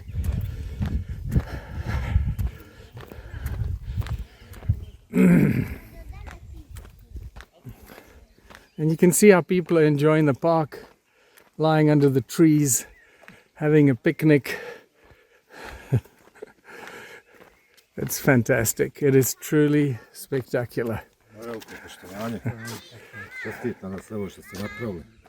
Mogu zamoliti jednu sliku. Ćemo s ovih strane. 3, 4, još jedna. Hvala lijepo. Inače, dobro sve. Prijatno. Now this is our new installation. This one here. Not completed yet, but it will be very soon. This is a not Dodecahedron. dodecahedron, yeah. Dodecahedron. Now we're gonna just cover 1, 2, 3, 4, 5, 6 sections, 6 pentagrams. We're gonna cover in the polycarbonate. Now this is the story of the dodecahedron here. Oh, look, there's Sunny again. This is one of his last pictures, just Oh. from a few days ago, from maybe Monday. Oh,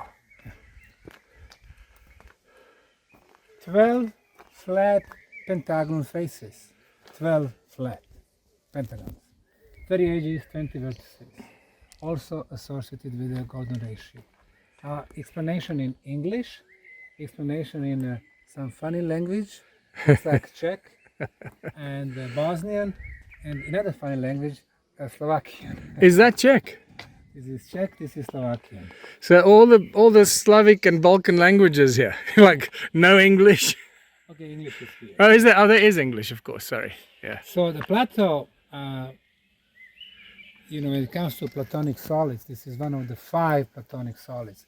But this one maybe being the most important, because he said that the God created the universe and lay out the stars and star clusters and, using the dodecahedron. And also it is halfway from the physical to spiritual dimension, so it serves as the gate between 2 dimensions. So very important geometrical shape. So I'm glad that it came here. The reason why we have it in a couple of Slavic languages, Czech and Slovak, is that the donor, but usually we do it half-half. The donor is from Czech and some of them from Slovakia. That's great. So it's a nice piece to have here. It's gonna get flowered. Flowers will be here next month, and then we're gonna finish in 10 days or so. So you know what's interesting about the dodecahedron is that it is also the shape, if I remember correctly, is the shape of quasi-crystals. Quasi-crystals are also in the shape of dodecahedrons. And what you don't know, I don't know if I shared this with you, but we discovered a plethora of quasi-crystals in the valley below Adam's calendar. My partner Martin, at the time, we're no longer involved in the Antiquities Research Institute because I've had to go on with One Small Town, but he's carried on that research. He knows exactly where they are, in what kind of rock formation they are found. He did a lot of research on it. He'd researched with light and laser beams and that, and found the most ridiculous effects that these quasi-crystals create.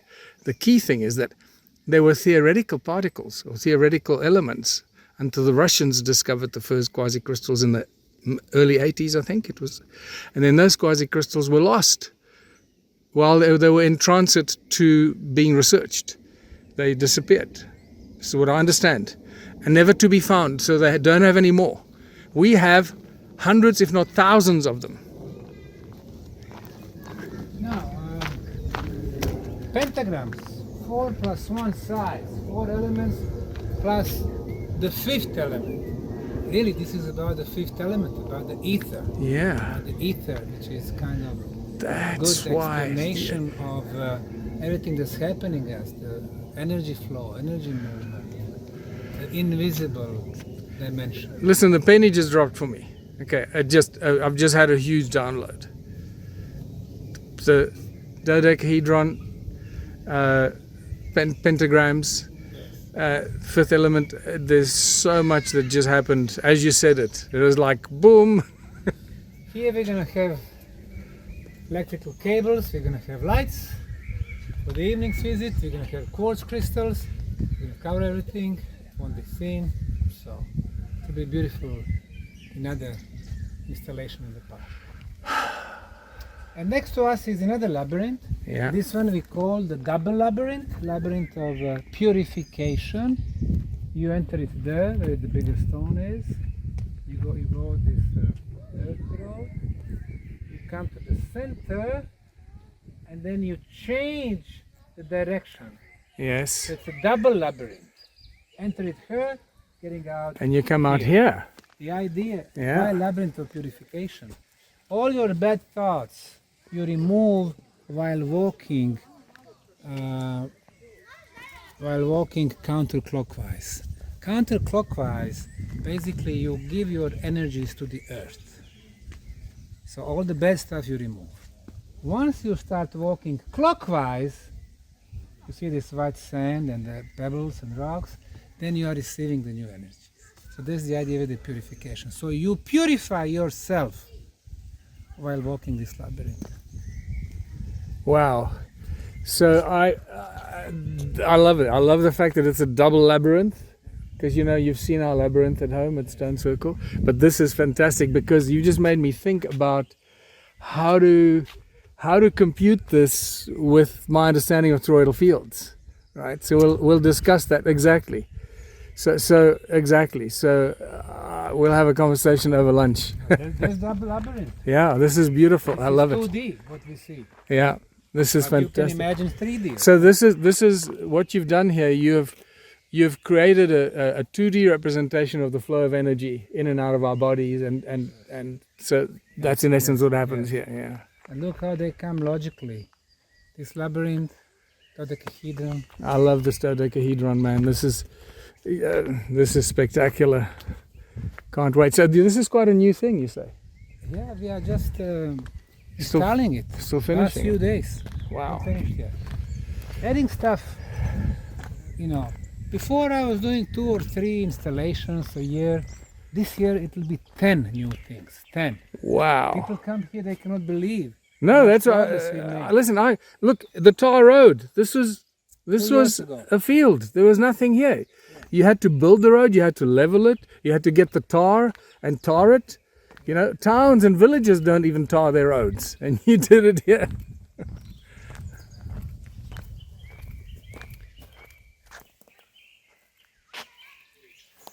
Yeah. And look what you don't realize from just us walking here. The benches and seating places and picnic places all along the path at the top here. This is just spectacular. It was one level not enough. When you have many people, Yeah. they need their privacy. There you go. And this beautiful green grass area here for people to, I mean, you could have concerts and you could have God knows what here. It's mostly used for people having picnic or playing football, soccer. Yeah. So I left this purposely like this. Yeah, it's beautiful. It's awesome. Absolutely awesome.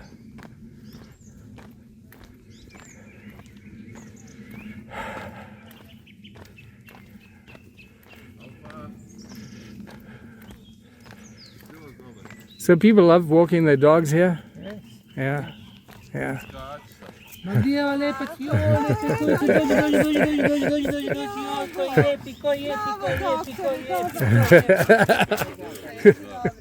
Hi. Hi. Hi, how are you? Ma koji epic. Son loves this dog. Sonny loves this dog. But it's a female dog. Oh, beautiful. Sonny loved all the females. All of them. Doesn't matter the size. His tails would always go crazy. Like a fan. Oh, look, there's a tree from Avatar. Yeah.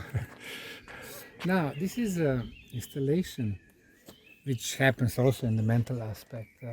It's like an idea was donated to us from this couple from Netherlands. Be a tree. It's called Be a Tree. Basically, during the meditation, imagine that you are the tree. When you breathe in, you are like the tree, the air going from your roots to the body of the tree to your branches. And breathe out. So be a tree. So basically connect with the nature. Yeah, Connect beautiful. with the trees. The instructions, what to do. Yeah. Don't hurry, 8-step process, relax. Imagine that you are a tree. Connect your breathing with the tree. Breathe from below all the way to your head. Keep on heart breathing. Be a tree, heart breathing. Cosmic heart breathing. So nice. Beautiful. I've the last few months there's been a huge explosion of new literature regarding trees the consciousness of trees, and how trees connect, how they communicate, how they warn each other. Just the last 3 months or so, there's been a spike in information about trees. It's mind-blowing. There's some weird consciousness shift happening among people and the connectedness to nature. Trees influencing us. Which I think Not is the opposite. That's what I mean. Yes, it's so critical that that's Now, happening. the flag or banner of peace above us. Powerful symbol. This one was created back after the First World War, 1920s, 1930s. During the First World War, people were bombing the cultural heritage places, the museums and so on. So they created this flag to be, at the places of the cultural heritage. But later on it became a flag as a protection for, important energy spots of the planet. And we got ours from our friends from different countries, from South Korea, from Taiwan, from the others who brought it. And the one who handed it to me was Stephanie South. She was a long life partner with Jose Arguelles. He was very famous because he was a Mayan scholar. And so what they do, they take those flags to the people who deserve, to the places that are important for the planet. But before that, the flag went to the hands of Dalai Lama in Cosmos, if it was Cosmos, North Pole, places like that. Now, what does it represent? We have one big circle and three smaller circles. The three smaller circles are art, religion, spirituality, and the third one would be what? Let me see. Spirituality. Yeah, art, science, and spirituality. There you go. Art and science, yes. Yeah. And the big one is the culture. Art, science, spirituality, Culture. and the big one is culture. Culture. You see, so Culture this, and the see, that is so important, and this is that cultural protection that people need to maintain, the cultural belonging, the feeling of belonging to your own culture, that other cultures don't invade your culture and upset your culture. This is so important because that's what's happening in the world right now is terrible, where people's cultures are being invaded, disturbed, disrupted, and destroyed. So we got to stop that. Exactly. This will be new for you also. Yeah, this is brand new.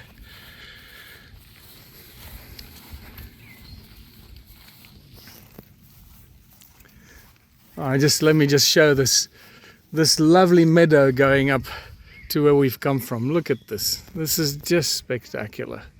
Look at the forest in the back. Yeah, it's unbelievable. And all the way along the side is the man-made, constructed water channel done by Sam's. This was a swamp, so we drained the water under the ground, the pipes, Yeah.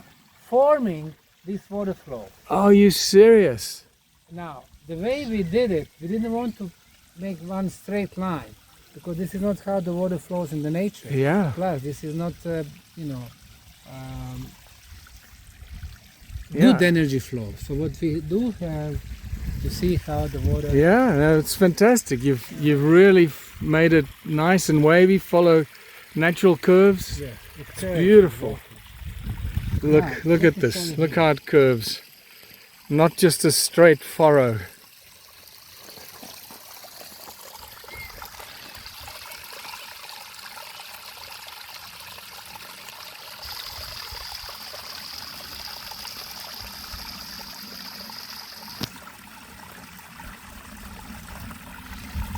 What we have here, we have busts of the famous scientists from our area, speaking our language. Croatia, Serbia, Bosnia, Slovenia, and so on. The poets are in the back. So, for example, here's Mileva Einstein. Mileva was the first wife to Albert Einstein, and she was very gifted. Mathematically, she was much stronger than Albert, and she gave him a base for his theory of relativity. However, he has not treated her well, and even though she was one of the first 5 females who got into the polytechnical faculty in Switzerland, she could not complete it because Albert, they had 2 kids, she needed to take care of the kids, so he was not supporting her financially. Eventually they got divorced and she was having very hard life. But here I want really to honor her and give her respect for what she was and her gifts, and she was the true scientist. Mileva Marić Einstein. She was born in today's Vojvodina, Serbia.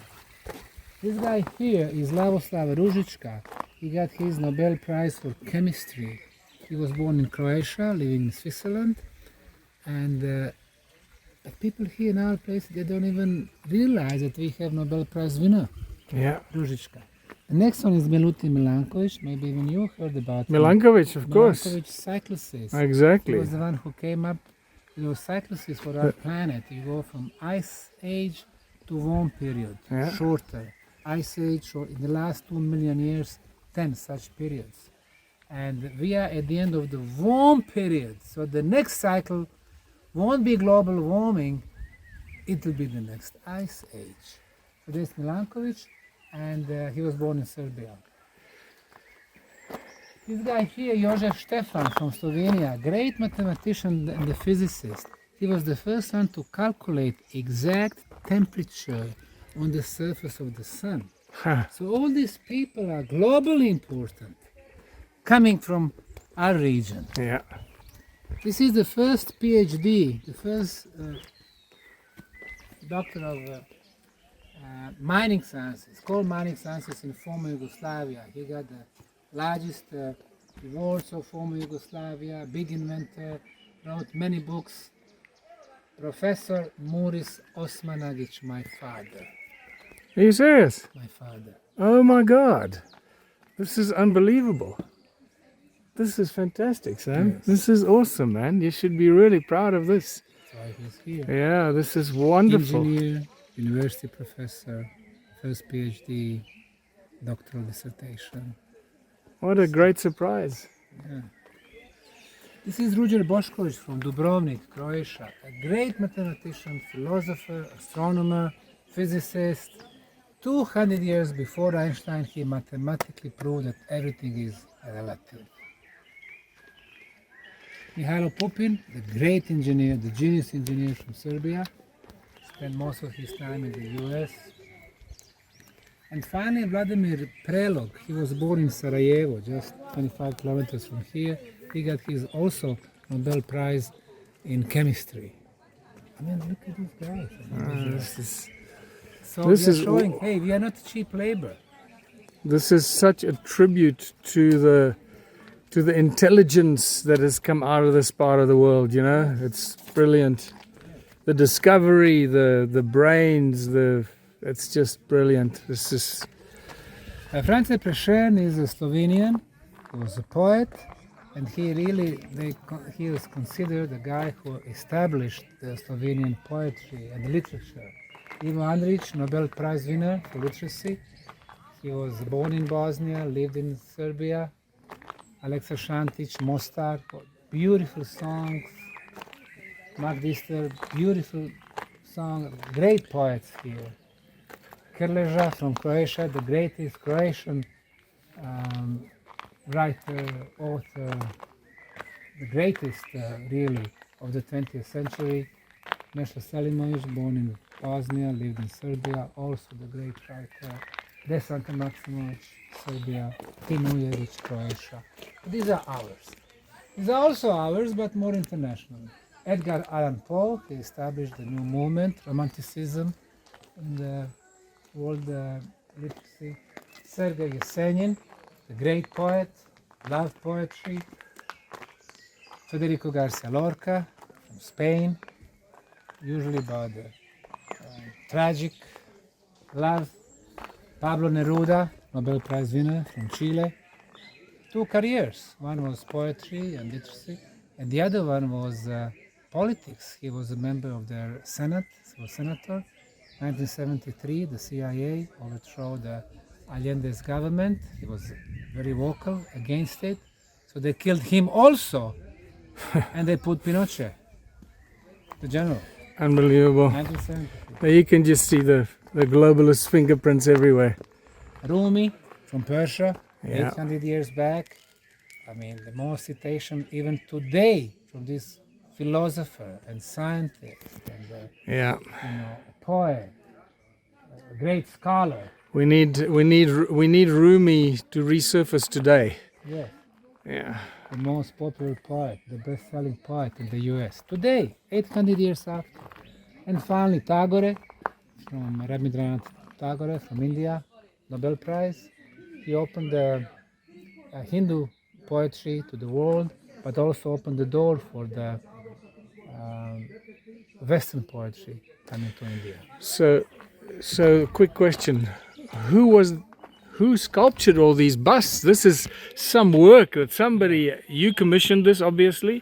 We commissioned it is Department of Sculpturing at the Faculty of Fine Arts at the University of Sarajevo. And it's a nice and a sad story, because when I was coming up with the ideas to have the busts and the statues, I went to talk to the head of the department. I realized in the 5-year study, they have total of 12 students. 12! You would expect 50, first year, 50. Wow. They have only 12, because they have no work, no job once they finish. Nobody asked them to build anything. So what they do, all their ambitions is, once they finish, they go to Austria, Germany, or somewhere to work in the museums or in the construction or something totally different. So I have become the biggest buyer for their work. I'm coming up with ideas. I want, immortal poets, Yeah. because we need to realize that, that's something that sophisticates our soul. The young people, they don't care about these people no more. But now, I give 2 songs. I give 2 poets, one in English, one in Bosnian. I give the biography. So at least they're going to get some influence from what we have here. Yeah. Beautiful. Yeah. Beautiful.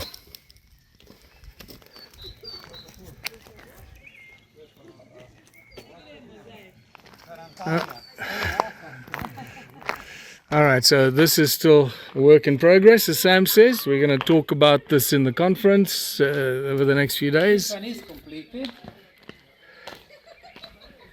Now here's a relief of the Bosnian Valley of the Pyramids.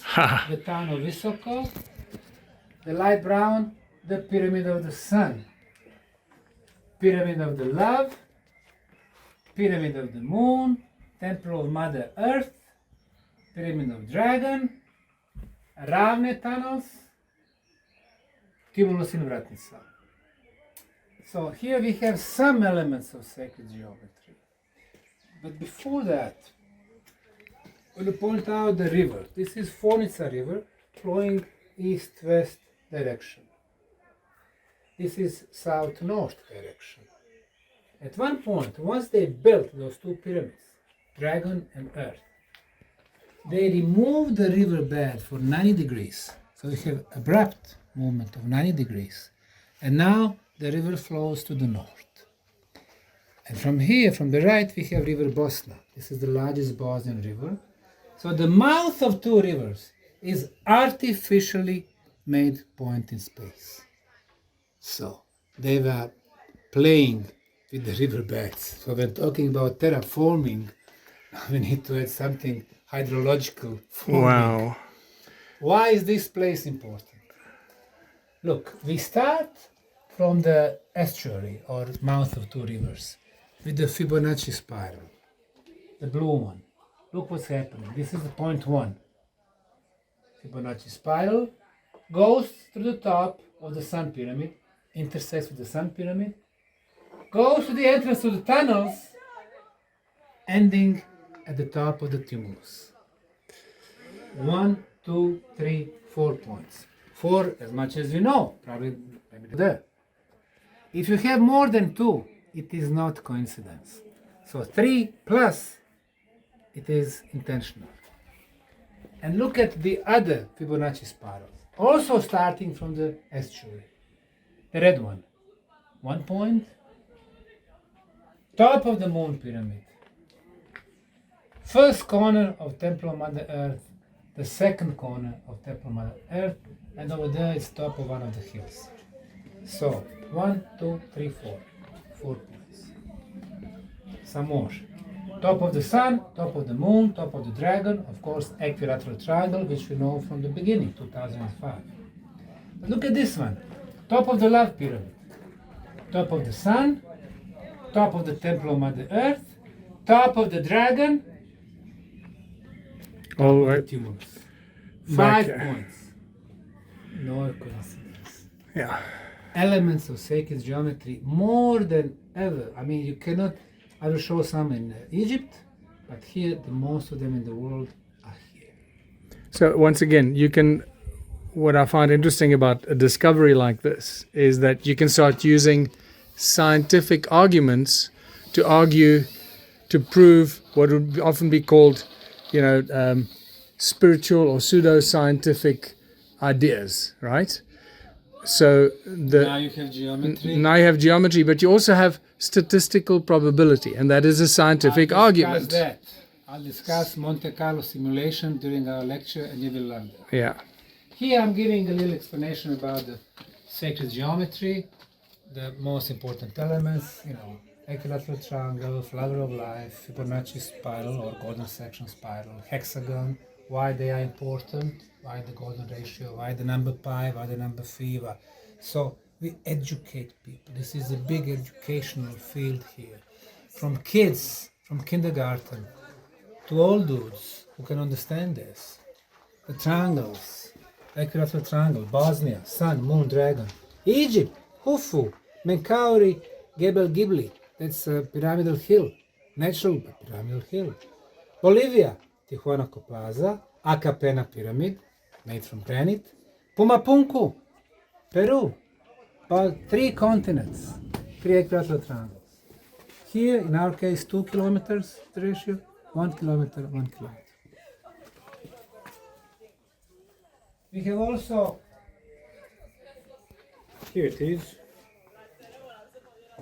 flower of life. So, the base is this triangle that connects top of the sun, moon, and dragon. And then, starting with the middle point, we make a circle connecting those 3 tops. And we use the same diameter circle, starting now from the center, not just any place, but from the center, which is the most important.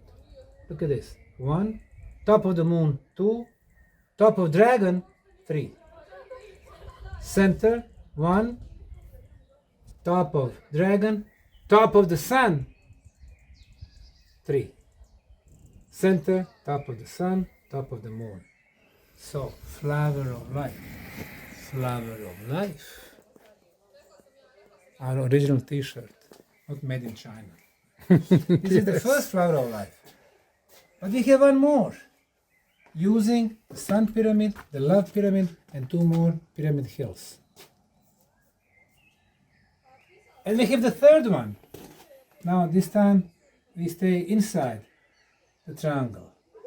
Sun, love, moon, dragon, Temple of Mother Earth. I mean, while you're talking, I also accidentally bumped into one of these wooden pillars, and that made me look up and realize, oh my God, I mean, look at this. You just walk past these structures and you just forget to look at what it takes to build one of these display areas, the concrete, the foundations, the concrete for the floor, and then the wooden structure above our heads. I mean, this is a solid, beautifully constructed structure. And each one of your display areas, look, at that one is slightly different. That is a different shape. That's a hexagonal shape over there. This is a also square. the hexagon.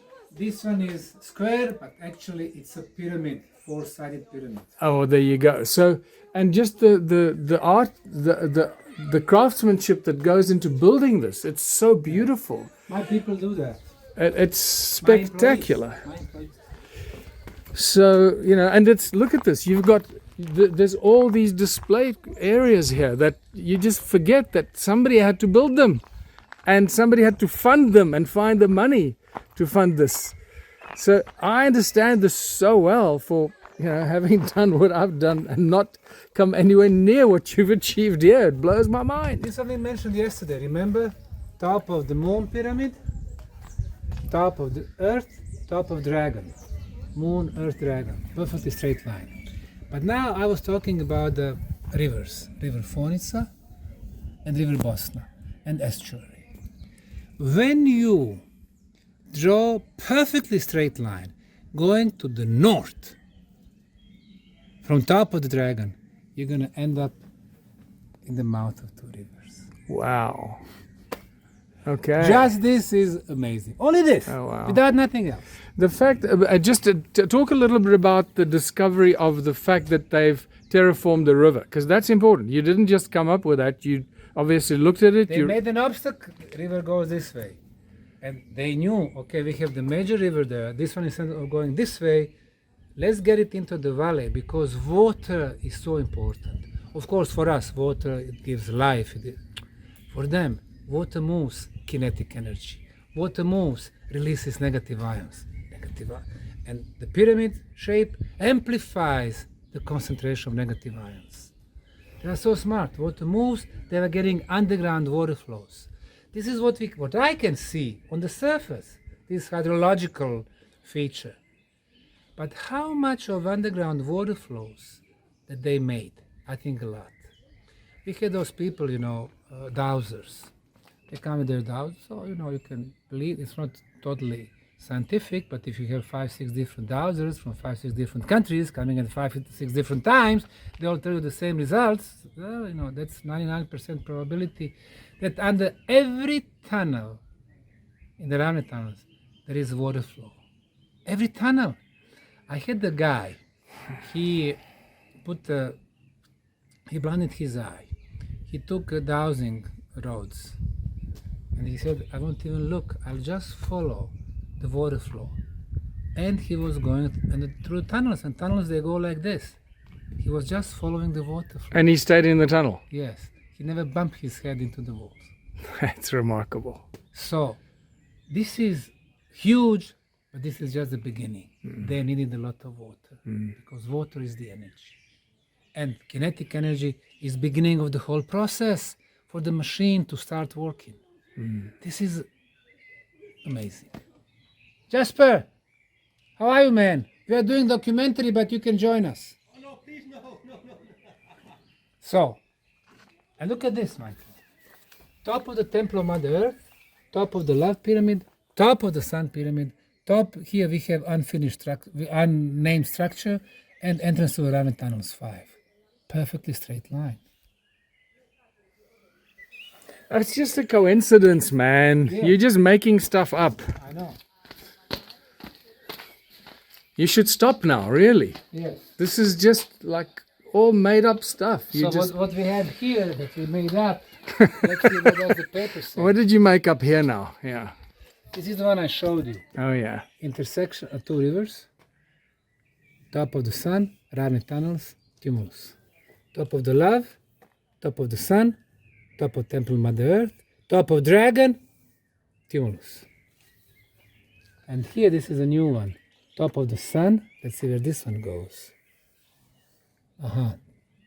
Top of Temple of Mother Earth, top of Dragon Pyramid. I love this. I love Nobody this. has this, nobody in the world. And why the Fibonacci spiral is so important? It's everywhere. Flowers, seashells, spiral galaxies, our DNA, storms. This is the cosmic model how to create life, energy movement. Everything starts with the energy. But it moves a certain way, and this is the way. And the ancients were aware of that. That's why they were, laying out those structures So they were getting energy movement. Imagine that we can see, which we cannot, that we can see energy movement. Then just by looking at the Bosnian Valley of the pyramids, we could see energy movement this way, here, triangular, tup, tup, tup. They could see. That's why they lay them out this way. And then you have people like Hancock, or there is nothing there, or this. No, we can't. Totally irrelevant people. Look, if you don't, this is my 5 cents worth, okay? If you are not a scientist in the sense of understanding the laws of nature and the importance of toroidal field and spiral energies, vortex field energies, if you don't truly understand that, you can never understand ancient civilizations and why they did things. It's as simple as that. Excellent. Exactly. This is Slovenia. This is the first South Slavic kingdom from the 7th century, 612, 620. And now here's Croatia, here's Slovenia, here's Northern Italy, here's Austria, here's Czech Republic, and so on. Now, this was South Slavic kingdom, huge, the biggest kingdom in Europe at the time, in the 7th century. But you see how the Germans, especially, how they steal our history. Now they are saying the first king, and his name was Samo.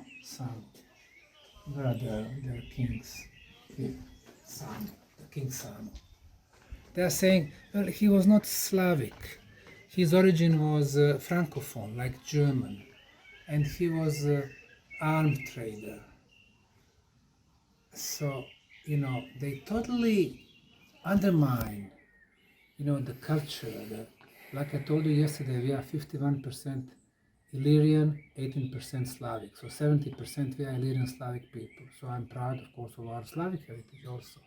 But you can see the others, how they steal the stuff, how they take them away. They are saying, oh, that kingdom was just here, it was a little kingdom. But I mean, I don't care how big the kingdom was, but when I see injustice, I don't like that. No. And that's the reason why I have all of this displays in the park. And look, the more I look at this, and the more the stuff sinks in, and I start to digest what you've shared with me since yesterday, and what I've already known before, even from my mother telling me stories and the history and all that, and reading between the lines, there is an insane amount of knowledge and history that's been buried and hidden. It's very obvious to me now. It's not. There's no question about it.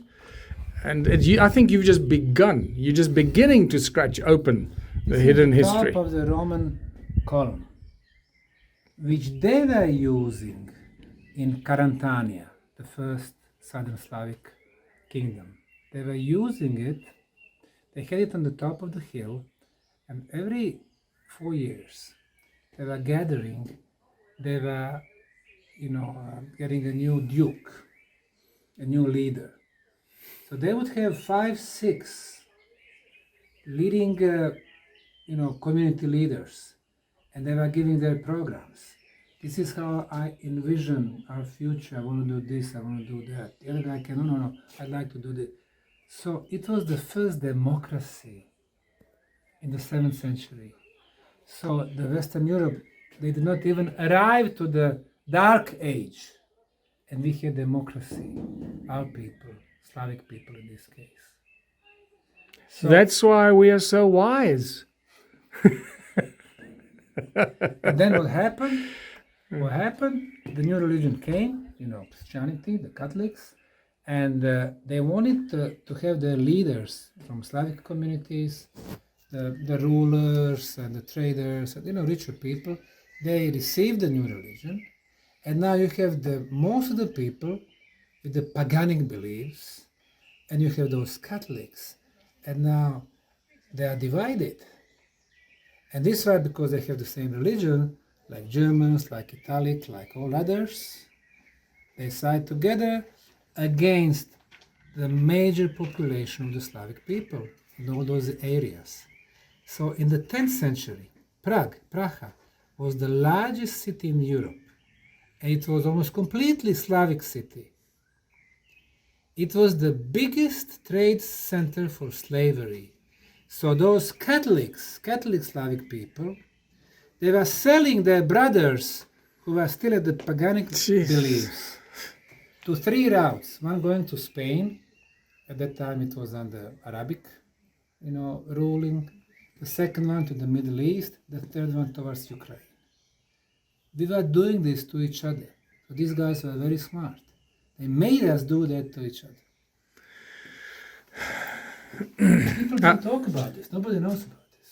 Well, you're talking about it, and it's about bloody time. I was Uh, digging somewhere and I found it. No, this is Sam. Before you go, so this is just I've got goosebumps as you're talking about all this stuff, right?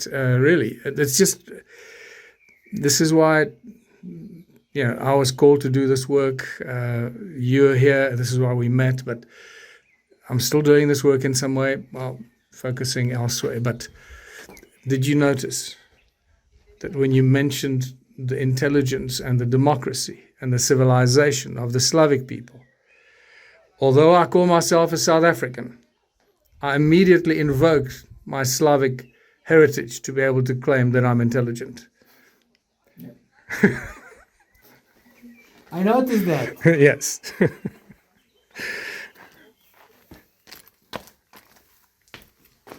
Spirituality.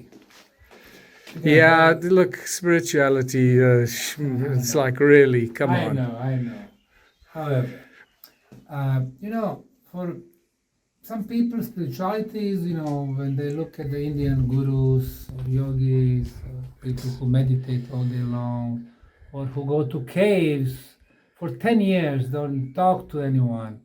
And I agree, that's very important, because they have those people, they are with themselves, inner cosmos, that's all fine. But you don't send 5 or 8 billion people to the caves today just to be spiritual. So I'm arguing that there are some other ways to be spiritual. What is spirituality for me? It is development of spiritual senses, so you can sense the world beyond the physical reality. Physical reality based on our 5 physical senses. But we have 30 spiritual. And what we can sense through our physical senses is less than 1% of the colors or the sounds. Less than 1. So 99% is beyond the physical reality. So if we can have insight into the other realms, then we can say, well, we are going to the spiritual land. So spirituality, Latin spiritus, breath that gives life. Number 1, journey towards discovering our purpose. Number 2, connection beyond the material world. And for me, while walking today, you could see that I was picking up the garbage. I have my gloves every day. Not one day, every day. And every day I clean the park. Sometimes I meet some people, they make comments. Like the guys, oh, are you the youngest here, so you have to clean up? Or why don't you tell your employees to clean it up for you? Or, people are giving some stupid comments. Or when you saw how many kids we have, actually you have not, but we have hundreds of kids every day. And of course the kids like kids, the bags with chips, or the bottles with water, Coke, they are left after them. So I go there, I clean every day. I want the park to look real nice. When you come to the nice, organized place, you like it. When you spend some time, like a lot of people come here, spending hours or spending days, they love it. So what I do, actually I serve them. Serving other people, for me, that's the way to be spiritual. I'm not doing that because they're going to say thank you. I'm not doing that because the kids left garbage, so I'm all nervous picking up those. No. I do it because I think it should be done. I do it for myself. For me, that's being spiritual. Serve other people. Help them when the help is needed. Share. People think, okay, now I have 10, this guy needs 1, I'm going to give him 1, no problem. But that's not sharing. Sharing is when you have 1 and you share that one with this guy. That's sharing. When you're giving it from your mouth, okay, here. Sharing. Yeah. Respect. Contribution. Why I like Ubuntu? You contribute to the community. So, respect that. So for me, this is spirituality and being spiritual. So let me ask you a question. So do you believe in spirituality? Yes. I serve other people. I try to be spiritual. Okay, I was just double checking. Okay. Man, I'm just looking at the structures. These lovely little gazebos that you built. Which we built just last month. Really, are these only a month old? 6 of them a month, 2 of them from last winter. Unbelievable. Of course, we have all these billboards, spiritual awakening, living a spiritual life. Yeah, I mean, just again, let me just say this, just to come up with the idea for the billboards, to write the information for the billboards, to find the images for the billboards, to have a designer lay it out, to approve the designs, to give it to the printers, to print it and then bring it here and put it up in the right place that it's straight and not skew. All these things, people don't realize how much effort this takes. Even the logo. The This is the logo of the park. Oh, is that the Look logo at of the this bird. park? Yes. Look at this bird. Beautiful. You remember love, peace, freedom? Yes. So here you see one wing, open one wing, and you can see the olive Yes. branch forming the heart. Love, olive branch, peace, flying, freedom. Beautiful. Living a spiritual life. Well, today we've been in spirituality. Be in nature, observe, listen to those birds, relax, meditate, feel your emotions, be grateful for each day. Treat your body, mind, emotions, and energy field as a temple. You know how some Eastern traditions are saying, oh no, the body is just a vehicle, it's just a soul. Yes, the soul is number one. But the body is not just a vehicle, the body is a temple also. Even though it is for one time only, treat it as a temple. Because with the body has its own emotions, its own intellect, its own energy field. Body is gone, everything's gone.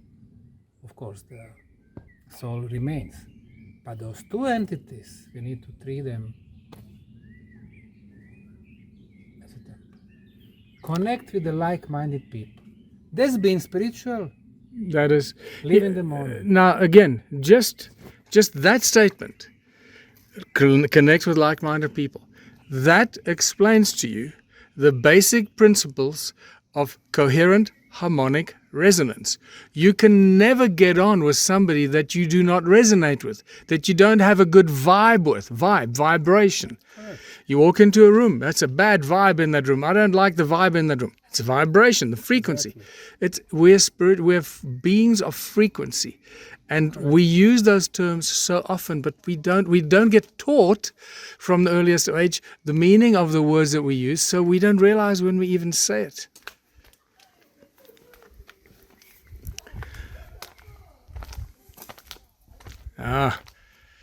Yes. The largest in the world, 37 tons. When I announced the news, the BBC called me, and then I told them about the stone spheres, 37 tons, Costa Rica, 25 tons, Mexico, 30 tons, and so on. And okay, they had interviewed me, I completed, and then they interviewed a British scientist. No, it's all natural, it's all geological. It was made by the water and the wind. Yeah. Really, 37 tons. So there are thousands of unfinished spheres. Yes. If this one is made by the wind and the water. So just we sort of walked up to this banner here. This is just a quick introduction to the hundreds of stone spheres found throughout Bosnia and Europe and other parts of the world. Where else are they? The story started with Costa Rica, and then Western Mexico, Costa Rica, Southern Costa Rica, Palmar Sur, Western Mexico, Ahualco, Argentina, New Zealand, Istanbul, Tunis, Siberia, Croatia, Serbia, Bosnia. That's This crazy. is one of the prehistorical why I say prehistorical, it's meaning before written documents. Nobody wrote about them. They are there. So before you go, Sam, I know that we almost finished here. I just want to say there is a very strong argument that we can discuss later about these stone spheres being fossilized body parts of giants. I don't know if you've discussed that with anyone yet, but I'll bring it up. We can discuss it over lunch. What we do know is that they are somehow organic in nature, or at least some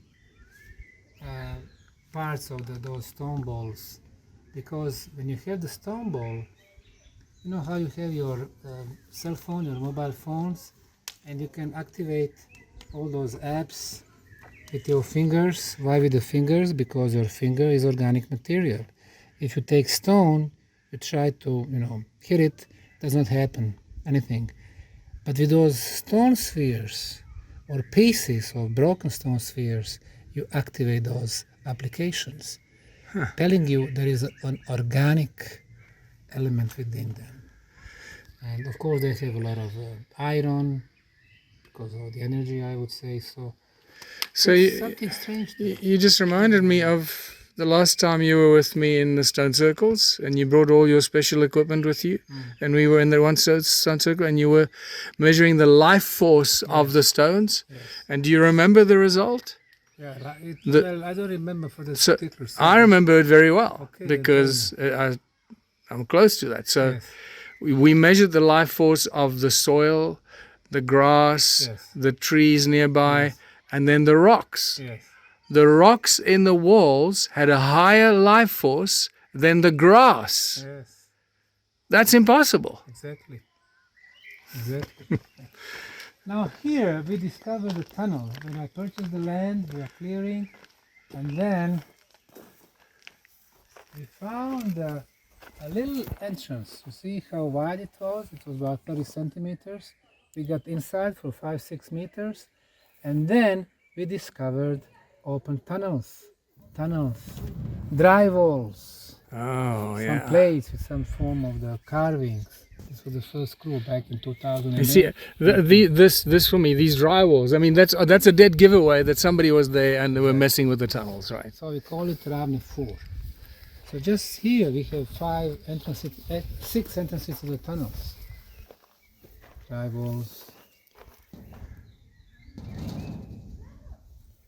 Unbelievable. This is the map of open sections. So, and those, they lead to the south. The pyramid is south. And those tunnels are blocked with the dry walls. The ones that lead to the pyramid. So I did not know this. You've just confirmed my theories about how the tunnels are connected and the role they play with the pyramid. But that's my theory that I'll share with you later. So, Sam, there was something I was going to ask you. So, what is your take or your thoughts rather on how many tunnels there are here? Because clearly you're just scratching the surface. Labyrinth. Yeah. Now, when I was telling you about the water, if it flows straight, there is no energy movement. But if you have a labyrinth, not only that there is energy movement, but it's energy that amplifies this. A movement amplifies this energy. So I would say all the tunnels were leading to the Sun Pyramid, giving it energy, supplying it with the energy, and then the pyramid, of course, creating those energy fields. Once you block all the tunnels, you fill it with a fill of material, energy flow stops. The more tunnels we open, energy is getting stronger. For example, negative ions. At that first chamber that we discovered, maybe 60-70 meters from the entrance, the highest concentration back in 2010, when we started measuring 15 years ago, was 18,000 negative ions per cubic centimeter, which is very high because everything above 5,000 is a healing concentration. 18,000. Now, the same place, 60,000. More tunnels we open, energy starts flowing better and stronger. So negative ions, they are going up. The strength of the energy within the same frequency is getting higher and stronger. So imagine if we open all of them. Right now we have 2.5 kilometers open, which is a lot. But imagine tens of kilometers. That would be such strong energy field feeding the pyramid. But nobody has had this concept before. Feeding the pyramid with the energy. What are you talking about? Well, that's how somebody was smart, because they have underground water flow, they have tunnels, they have energy movement, they have quartz crystal, electromagnetism hitting the quartz crystal, piezoelectric effect. You have ultrasound. It's, another form and another form of the energy. Amazing complex. So You close all of that, everything stops. So my immediate reaction to that is that the entire energy of this area and the consciousness that comes from the ground, or if you can even describe it like that, the consciousness frequencies that come out of the ground because of the frequencies in the tunnels is increasing as in improving the consciousness of the entire area of Visoko. And look what's happened to Visoko since you started the tunnel and the pyramid. The town has exploded. Look at those people that we meet every day. Yes. You think that any one of them talked about the energy or meditations 10 years ago? No. They had no clue. Today they do.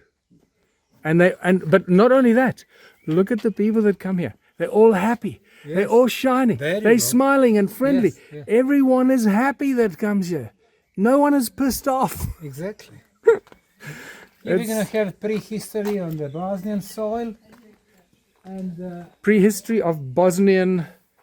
of Bosnia and Herzegovina. Just Okay. here, 15 kilometers away, the Germans were digging, and this was the village of Okolište, large settlement, more than 7,000 years ago. Every year they were going deeper and deeper, about 1 meter, 3,000, 4, 5, 6, 7, 7,500, and then they gave up.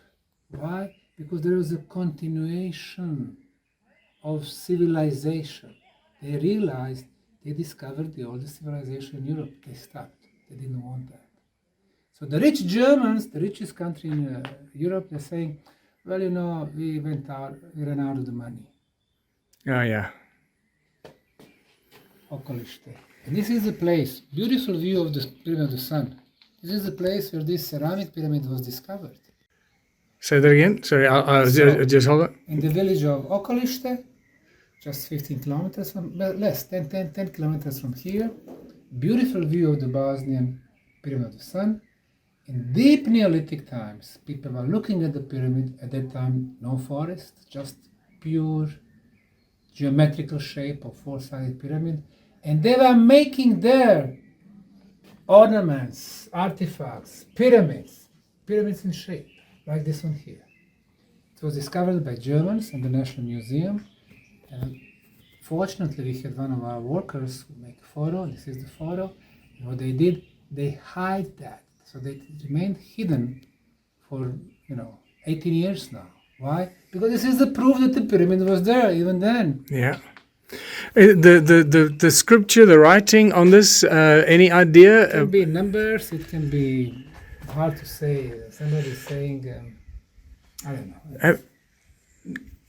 Have you seen how they started using AI to read these ancient texts now, and how Yeah, successful yes, that's been? Yes. It'd be something I will interesting. need to apply that. Yeah. Yeah. Maybe compare it with some others. Butmir, it's about 6,000. It's near Sarajevo. And beautiful human head, beautiful ceramic vases.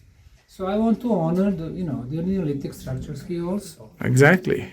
And so you And must. those professors who teach, Neolithic times, they are the loudest when they attack me. But now, this is national monument. So there is a sign that there is a village under the same name, Okolište.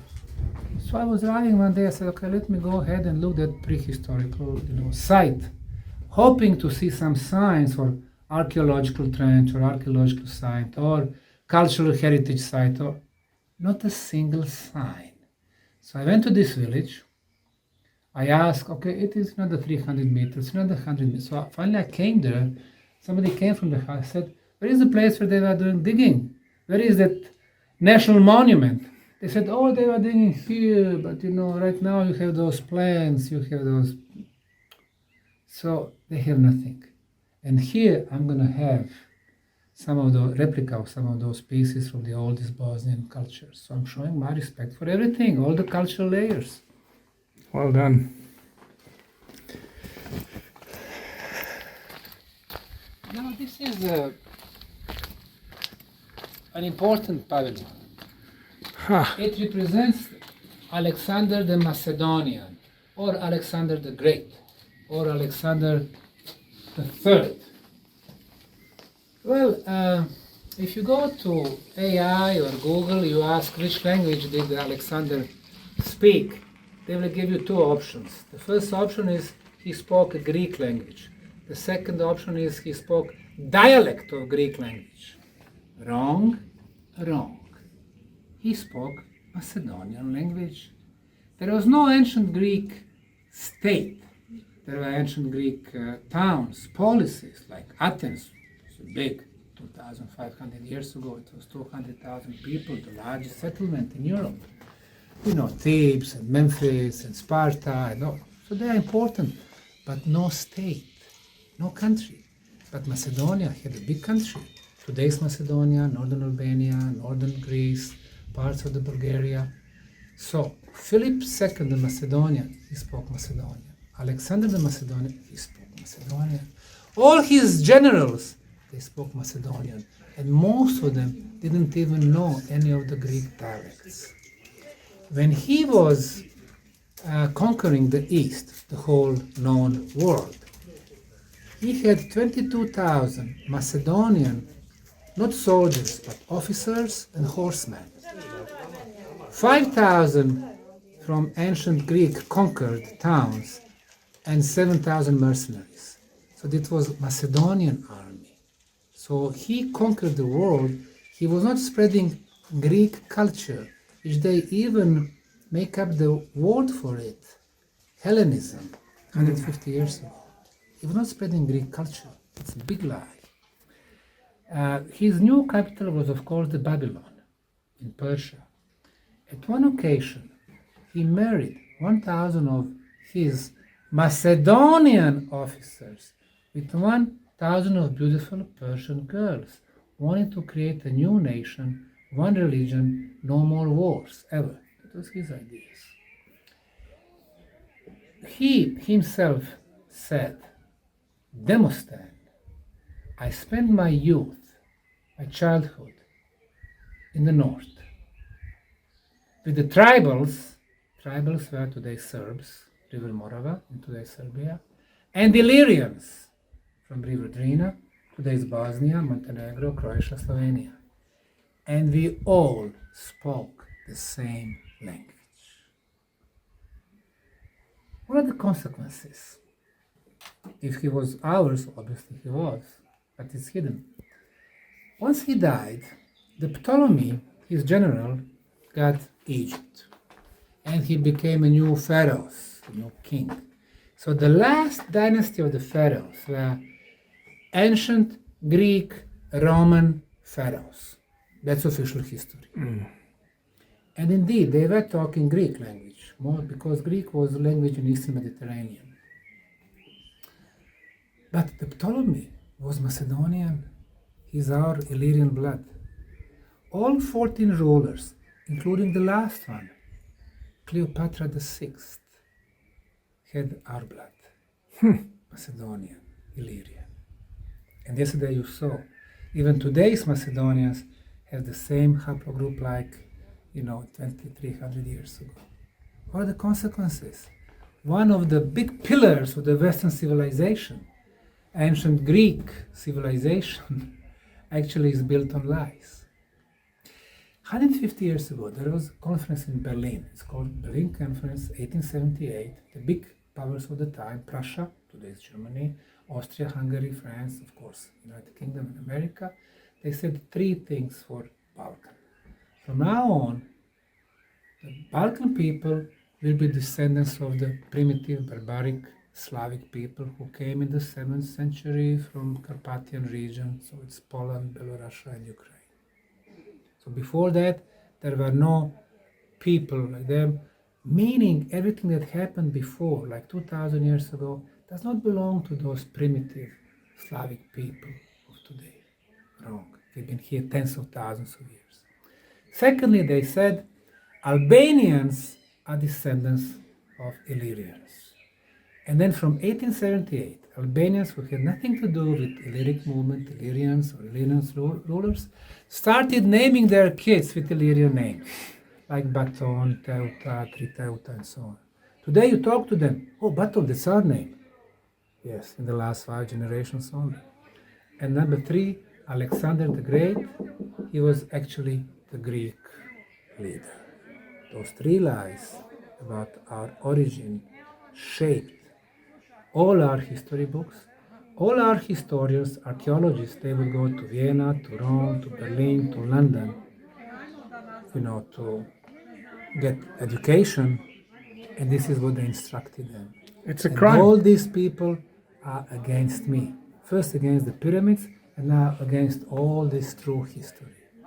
The louder they shout, the more accurate you are. And the other day, there was a big article in the biggest web portal, and somebody, one of the journalists, was complaining why so many schools are coming to the park.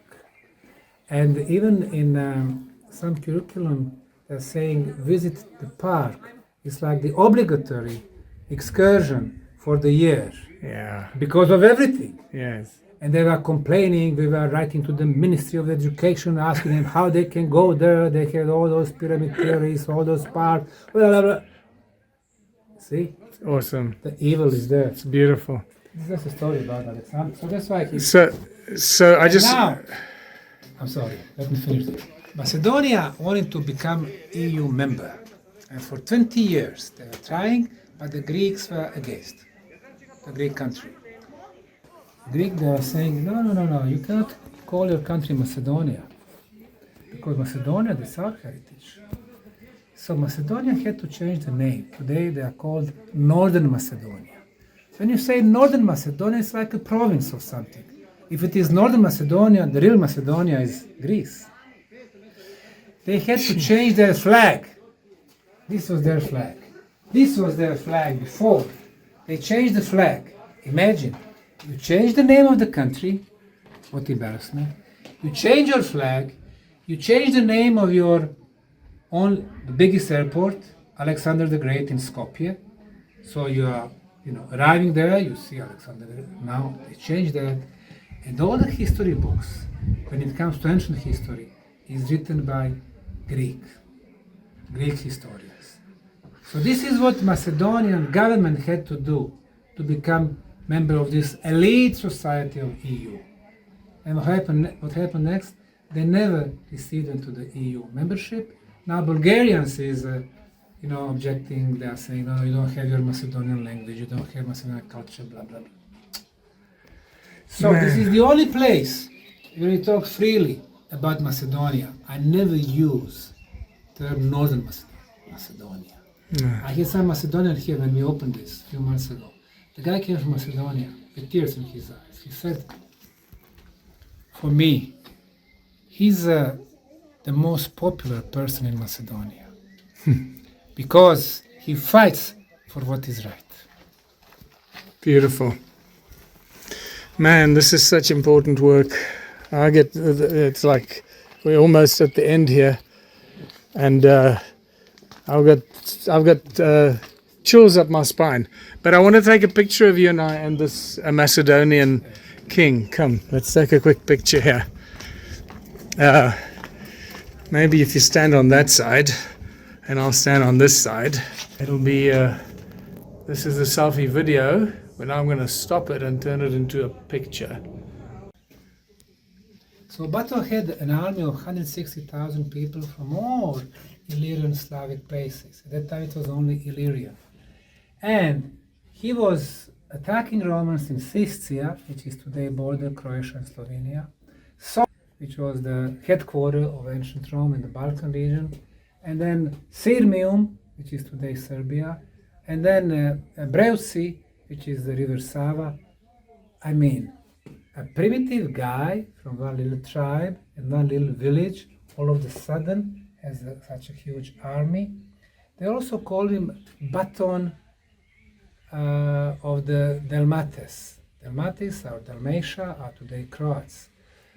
Or Baton the Pannonians. Pannonians is today northern Serbia.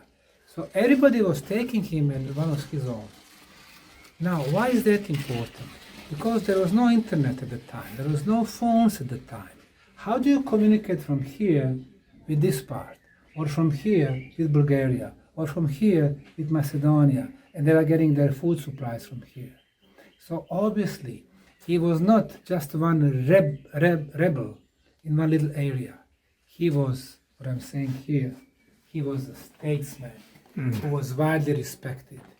We don't have a picture of him, but today, when they show him, Western world, they show him as a short, fat guy with the bird, the bird.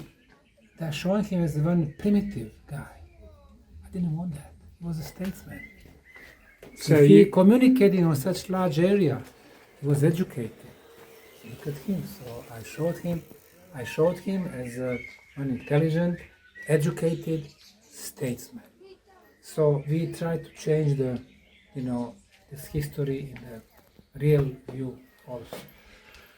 what a great story to end on. Yes. It's So you could see what a highlight. They've been the conquerors. They've been bringing us lies and disinformation for at least 2,000 years. Yeah, and it really climaxed with the war that was started in Yugoslavia to break up Yugoslavia. For me, that is such an obvious climax of destroying this ancient culture and ancient civilization, because Yugoslavia was becoming very powerful again. Yes, exactly right. Divide and rule. Yeah. They've been applying that. Small provinces fight each other, and you fuel that with the money, with the arms, for Unbelievable. thousands of years.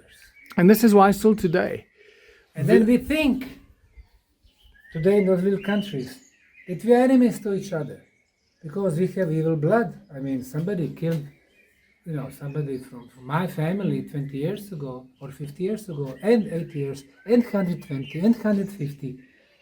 The wars are going on at all times. They don't want us to live in peace for more than one generation because people will forget. yeah, What I'm saying here in the park, this madness has to stop. It has to stop now. My neighbors are Serbs and Croats and Macedonia. These are my brothers forever. We speak the same language, have same traditions, same culture. We laugh at the same things. We cry because of the same things. If I tell a joke about Bosnian Muyo, people in Belgium or Tanzania, they don't understand that, but we do. So what I'm saying, I know it's tough for some, but we have to stop it now. The future of our little countries cannot be in hatreds and wars. The opposite, cooperation and friendship. beautiful. That's the story about the park. That's the story of the park. Unity, cooperation, collaboration. Now we do our team buildings Tuesdays and Thursdays. I don't know about next week because we're going to be busy there. But just 2 days ago we were playing basketball and beach volleyball. Now basketball, I built this exactly as per FIBA criteria. FIBA, that's the Basketball Association. So we do have tournaments here in the summer. Professional teams, 3-on-3. This year, That's July fantastic. 24th. And you the got volleyball, I got the teams from, these girls playing, they're practicing, they come here, I give them, they come here for free. But why is it locked now?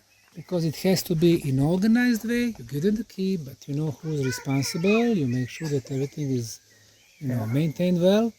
You lock back, and that's it. So it's gonna last longer. yeah. Because if it was open, you would have guys all the time, and you always have 1% of. Yeah, unfortunately, it's that 1% that spoils it for everybody else. Yeah. So this is real beach volleyball here with sand, and the The size looks like a standard proper size. Yes. And now tell me that you imported the sand from a very special beach somewhere. Yes. I need to know that. Yes. Yes, you did. Yes. The answer- Copacabana. Copacabana. Yes. Excellent. Right, so this is the volleyball and This is a river sand. and the beach. Riverside. River sand. Okay, excellent. Hey, you get some giant spheres, stone spheres. So this is the story about the stone spheres around the world, different countries. I made those as replicas. They are concrete, but they are still 2.5 tons. You need a bulldozer to lift them, to place them here. The biggest one in Bosnia, 37 tons. 37 tons. That's huge. That's And just they said huge. water made it. Yeah, of course, How water the water made. can do this? Sam, They are associated with water because they amplify probably the energy. why the do you water moves why do you want to argue with mainstream archaeologists? They know everything. I don't know. Now look at this one. This is volcanic stone. Perfectly polished. This is sandstone. This is granite. This is sandstone. This is limestone. So that's All interesting. different materials. I was not aware that these big stone spheres were made from or found from different Different materials. materials. That The is, same thing in the world. yeah, wow. Now look at here. In front of the Hagia Sophia in Turkey, granite. Isa del Cano, Pacific, it is me a little bit younger. Coquina. Coquina is some type of they're like sea shells and different material. After millions of years we got this compact material. It's somebody's shape. Costa Rica, Palmar Sur. Now this is granodiorite. Granodiorite. This one in Egypt, of course, it's limestone. This one in Tenerife is volcanic stone. Different materials in different countries. Volcanic stone, Easter Island. But in Bosnia, all different materials. Here, one per country. Here, I have all of them. Bosnia was Crazy. huh? amazing and important place. Yeah.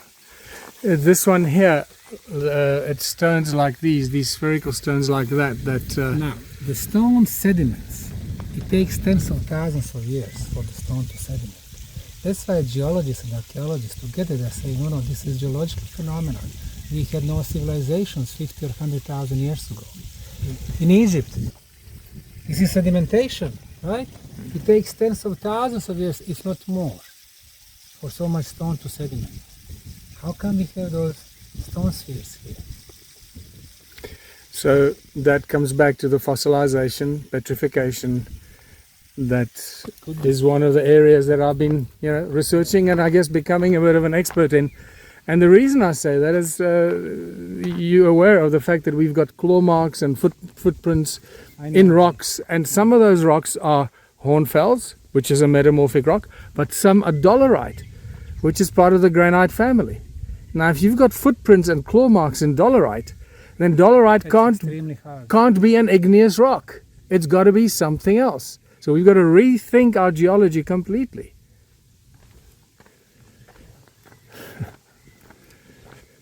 Now, since you're still filming, to our right, there is a pyramid that we built. We call it Green Crystal Pyramid. It's four-sided pyramid, and I built it using the criteria for the pyramids. It's a regular, so square base, four-sided, four triangular faces. I brought engineer of geodesy, so we know this is perfect east, perfect west, perfect south, perfect north. We have Tesla's formula 369, 3 triangular face, 6 we have support wall inside 6 by 6 by 6 by 6, and outside measurements 9 by 9 by 9 by 9 meters. And we call it Green Crystal Pyramid because we have incorporated 250 kilos of quartz crystal from the tunnels in the pyramid foundations and the pyramid walls. Wow. It's a concreted pyramid. Wow. Once we completed the pyramid, then we have measured the concentration of negative ions. Here in the park, 1,000, 1,200, it is like we're on the top of the mountain in the pine tree forest. It's nice, high concentration, 1000. In the pyramid, few meters away, 15,000. Wow. So we are the first one who experimentally proved when you make a bigger pyramid using certain elements, certain criteria, you are getting energy amplifier Beautiful. with the healing aspect. Yeah. And look, you got a. Oh, this is the change rooms, right? So we just passed the change rooms for the sports fields, the tennis courts, and so forth, which we spoke about yesterday. Look at these lovely, beautiful benches outside here with roofs, your own private roof. I mean, it's just. I mean, the attention to detail and the quality of your workmanship here is just spectacular, you know. Really, I just. Look at this. This is a whole little courtyard here with beautiful garden benches that are covered for special events and private events and whatever.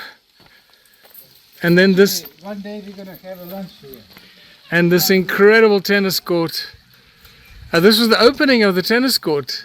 Look at this. Man, this is awesome. This is fantastic. Oh man. Tennis player. Did you win? So you won something? Yeah, I lost in the final. Oh, who's the guy? Who's this dude, man? I mean, he doesn't look like. He got the most of the What? presents. What did he get? A turkey? Was that a turkey or what? No, he became an honorable citizen of Visoko. He got one Oh wow! thing, and then from Olympic committee, and then from tennis committee. So he got many presents here. That's So we honor fantastic. this guy. So In yeah, 2022, while this Corona project was still yeah, going on. Novak Djokovic. Yeah, as we like to call him among the unvaccinated, No vax. Novak Djokovic. Yes.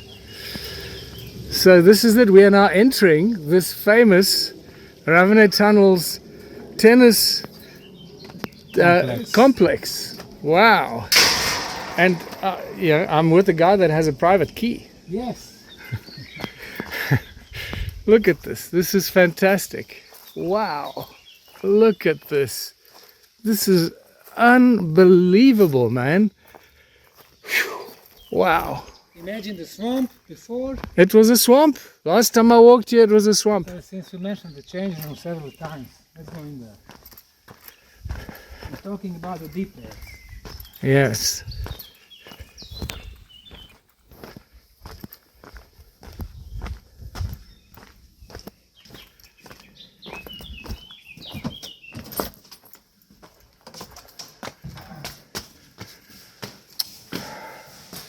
Lovely. It's like a house. Of course, we have an office here. And you know what? We're gonna give you this. I guess you don't need too much room in your bag. Pyramid. Pyramid cup. Oh, wow. Look at that. One for you. This is this a gift? This is a But gift. I'm the winner of the Pyramid Cup because I won. 2023. I won the Pyramid Cup. Yes. Nobody knows that I was here and that I'm such a good tennis player. Now you can prove. Now I can let the cat out of the bag. In the kitchen, and then we have change rooms. Everything's here. This is here. Water is Excellent. Yeah. here. Hot water is here. This is excellent. So you got, Nice, clean, organized. so there's a bunch. You got 4 change rooms in here. Yes, all of them. 4 change rooms. Novak and his son Stefan. Ah, sweet. Sweet. Is he good, Stefan? He's playing. Is he playing? Let's see what's going to happen. He's very young, 11 years.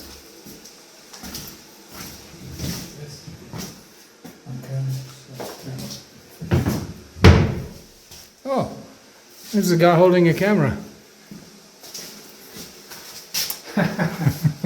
Yes. And these boards are These are GOAT list, greatest of all times. This Yeah. was like 2020. At that time Novak had 20 Grand Slams, Roger Federer was still active, Nadal was still active, 22. But this is based on some objective criteria. You have Grand Slams, you have, ATP Tour Finals, we have Masters, we have Olympics, you have ATP 500, 250. Who won how many tournaments? And even at that time, 2020, Novak was number one. Federer stopped playing, Novak is against one. He has 23, the most Grand Slams. And this is the new one, it's 24 Grand Slams.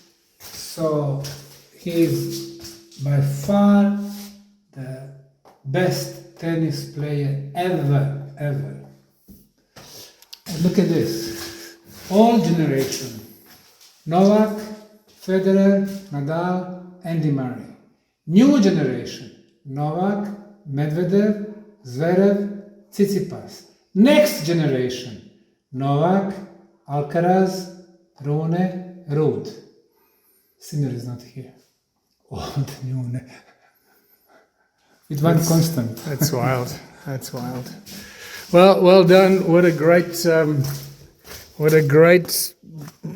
assets to have at this tennis stadium. I mean, look at that. It's a little tennis stadium. It's fantastic, man. I'm so excited about this.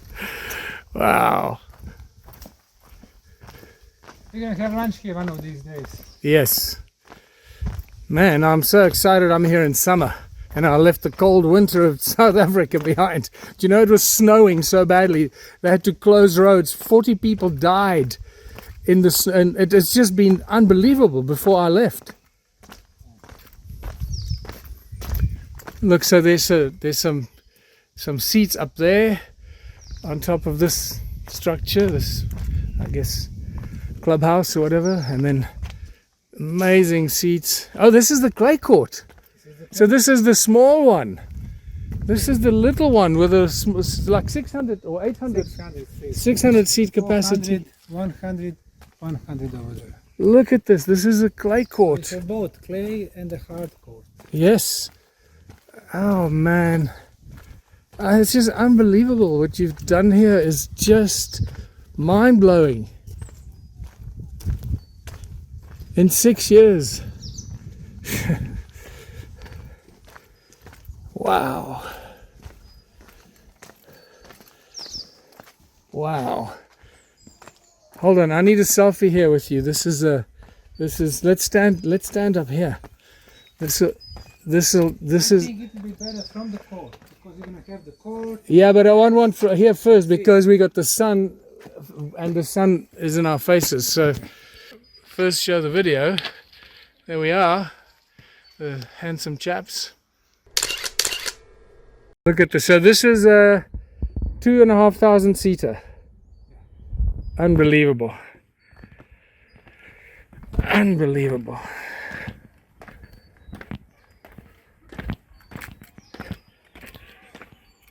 Well, I'm not a tennis player. I used to play at 16, 17, 18 years old, but so I have different entrance now. So what I did, I made all those cartoons and the jokes. Wow, that's the worst case of tennis elbows. Okay. They are discussing. So is this your humor here on the wall? My humor. They are discussing the Grand Slams. Why do men play best out of 5 sets, and women best out of 3? We are more efficient.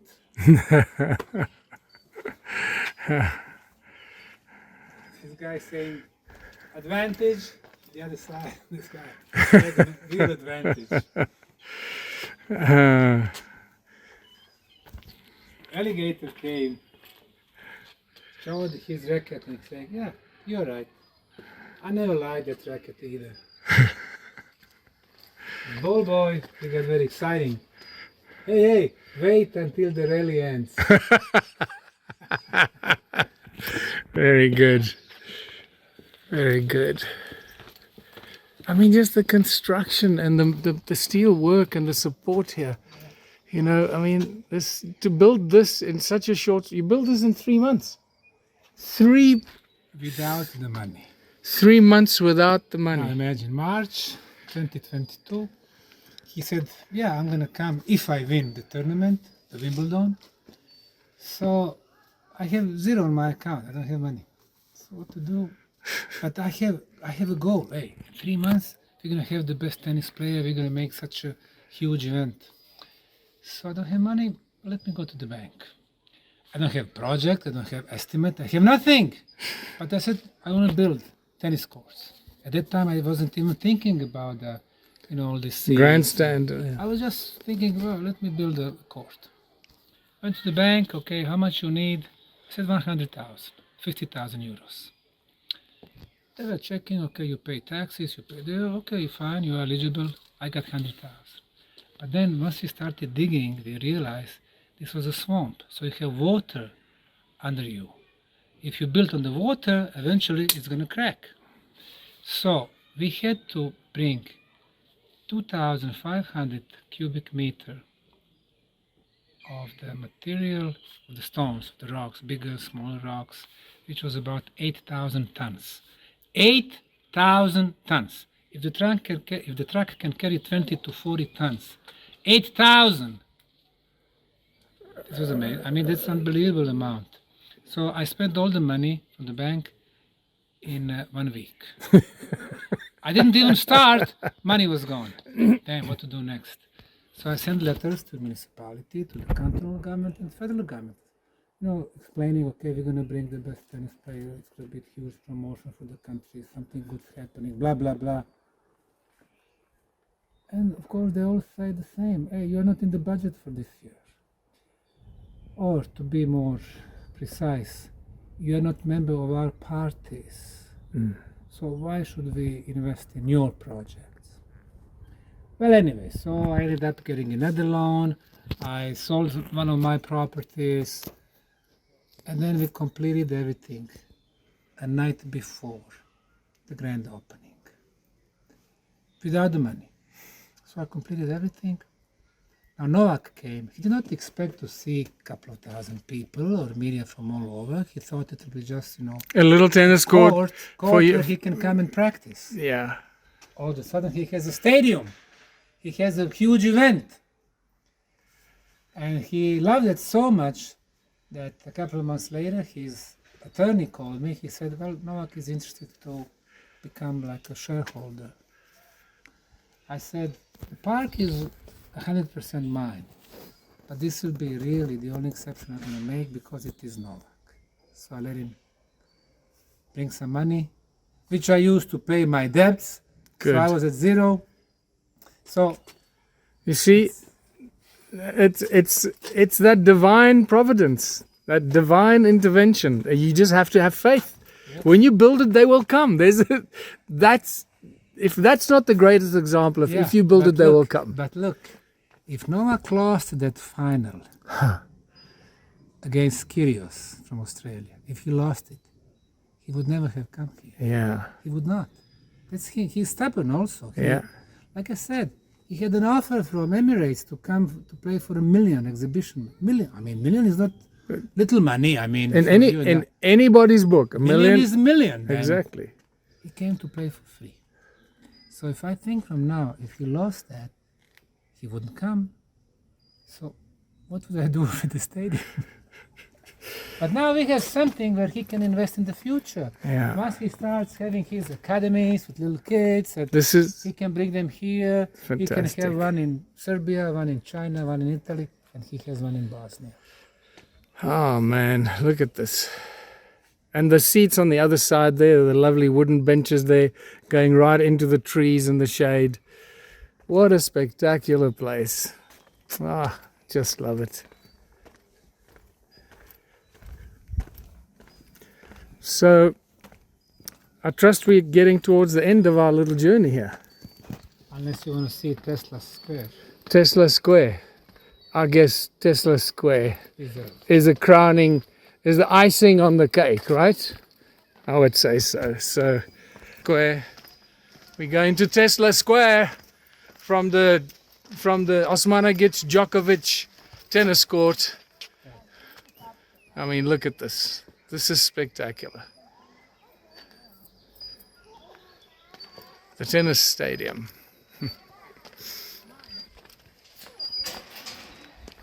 And this beautiful play park for the children.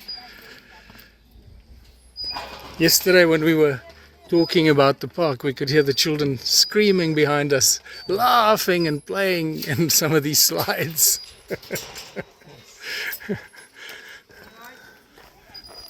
Okay, so we've come from the tennis stadium through the children's playing park, and we're heading down towards... There is a Novak statement here. Ah, okay. The future of our little countries is in peace and cooperation. We can do more for each other than what East and West will ever do for us. Very good. That's his statement. I like it. All right, there's an open restaurant, seating area here, picnic place. A bit of done. And we're heading towards the pillar, the time machine, the pillar podium.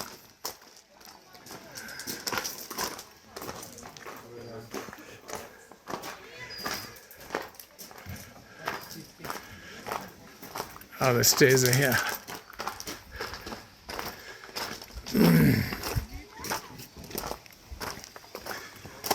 So we've come full circle now, so that you can understand. That's where we came in. Sorry, I've got my tennis trophy that I won, in case you didn't know. We came in over there. That's the entrance to the park. You come from the top road there, from the entrance to the tunnels, and you come down here, and that's where you enter the park, right here at the bottom.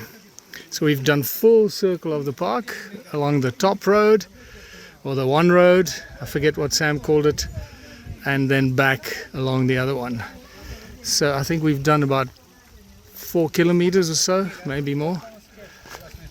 And that's where we're having our conference. It's in an open area down there. And that's the open summer festival with the stage and everything.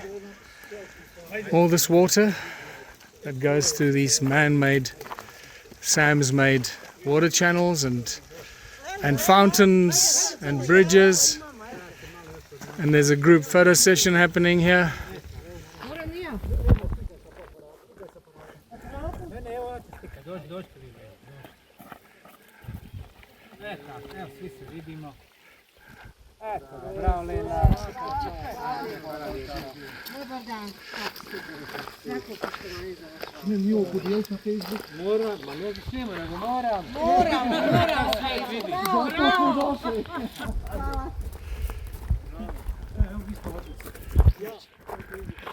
Okay, now we've entered this valley of the pillars, which obviously the most important pillar is over there.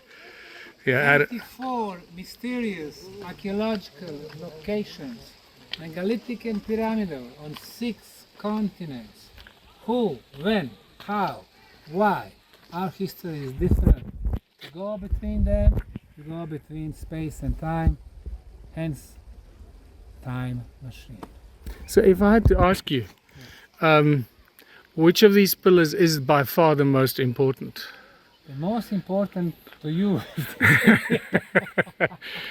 Adam's calendar. Why is this? Well, how can they put these chairs? They're obscuring Adam's calendar. How dare they? The stone circles. They're obscuring the stone circles. How dare they do that?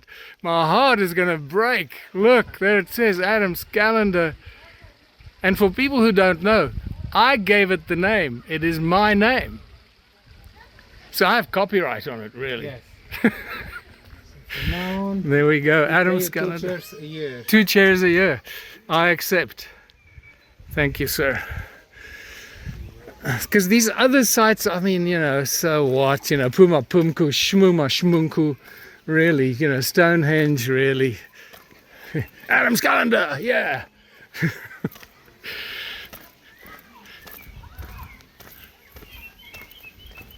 A very important thing, flowers. Yeah, I've Here noticed. we have can you feel the smell? Yes. White, red, orange, yellow. The park of flowers there. Yeah. I'm big on flowers, you know, I love it. The Yeah. water fountains, one there, one here, Jeez. So, water, the life. these roses are spectacular. I mean, look at that. Look at those. It's unbelievable. No, you can smell it from 10 meters away. It's absolutely beautiful. I like the symmetry that you create here with the trees, and it's beautiful. Oh, look at that yellow rose in the middle amongst all these. It's so beautiful. Wow. Now this here is 25 meters long water flow, which is a pathway for the foot massage. Basically, you walk, Oh, you so. you Oh, walk barefoot, and we have stones from the tunnels, and we have water, and then they, they reflexology. affect your Yeah. blood flow, Yeah. blood circulation. A natural, proper reflexology with natural mountain water mixed into this. Beautiful. Exactly. In fact, I think I want to And do I'll that. tell you what, yes. Yeah, I'm going to do that right That's what I now. wanted to say. Yeah, We've Take been walking these. for too long. yeah. That's exactly as you said it. I was thinking, let's do that.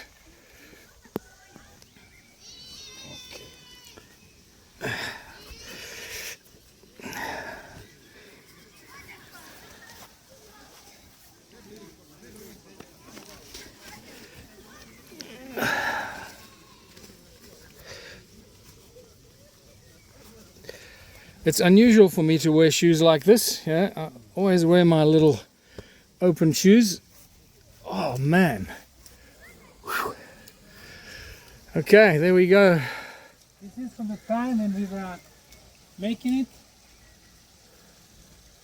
chronology, and this is while it's been used. Oh, it's brilliant. Love it. So I better take my shoes with me because we're not coming back here. For don't know why it felt like it was a circle that came back. Oh, look at this. Now walk slowly. Oh man, this is so awesome. This is so awesome. My feet are going, thank you for liberating me from that shoe prison. Man, it's very slippery as well. Yeah, so.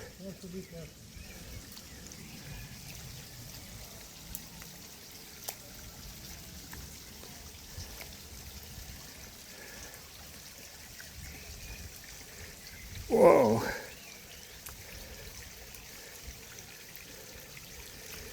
But my feet are loving it.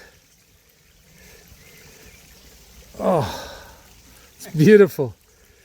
Absolutely beautiful. As we walk past the chessboard, the giant outdoor chess board, and then the monolith park here. This water is making me want to wee. This running water suddenly make me want to pee. This is a geopunctural circle. Ah, Acupuncture, healing the body with little needles. Geopunctural, healing the planet with the megaliths. They amplify the energy of the place. 24 of them, showing 24 different motifs, 4 elements, the pyramids of the sun, moon, dragon, earth, love, cumulus, stuff like that. that's bloody brilliant. Now also, just to add, each one of these sites and each one of these pavilions and one of these places that we've stopped at or even walked past, that we only stopped at half of the sites, had to have an idea and a thought and a plan, and then the building and the execution. So, just the amount of thought and effort that you've put into this is mind-boggling. What is this little open circle here? Now here we're going to have our solar Oh yes, clock that's right. this summer. The We're gonna solar- have something. I prepared the surface for the Italian artists. So we're gonna have. Okay, so Italian artists are coming in. They're going to put. They're gonna do some paintings. They're gonna put. They're gonna do the measurements, and then they'll see where they're gonna put the hours of the day, and the month of the year, and then with your shadow, it will show you the time. For example, my shadow now, if this is 12, Yeah. this is what? This is about 2:30, right? Yeah. So you have to measure it with the sun. The matter of fact, yeah. The matter of fact, let me check. I think this is rather accurate. It is 2 o'clock. I said 2:30. Yeah. So probably this is more like 2 o'clock. So probably they will need to mark the hours Yeah. of the day. That's somewhere, a. They need to follow the sun. And they have to do that for a few days to Yeah. check that they're To check accurate. the movement of the sun. Yeah. And then obviously, then you have to change it for the precession of the sun and the seasons. Yes. Yeah. So different month Yeah. and it has to be changed. So my next question is, where's the nearest toilet? We'll find it soon. I'm just going to walk barefoot from here. It's behind the conference. It's too much trouble to put my shoes on. Oh. Let me walk on this side of you.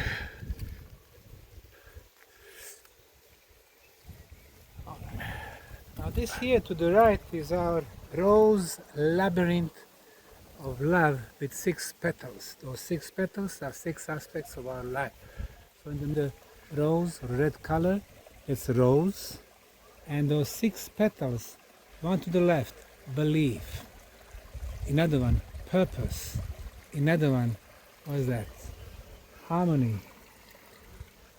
And then another one, it has Purpose. happiness. Harmony. Another one, overcoming the challenges, the problems and stuff like that.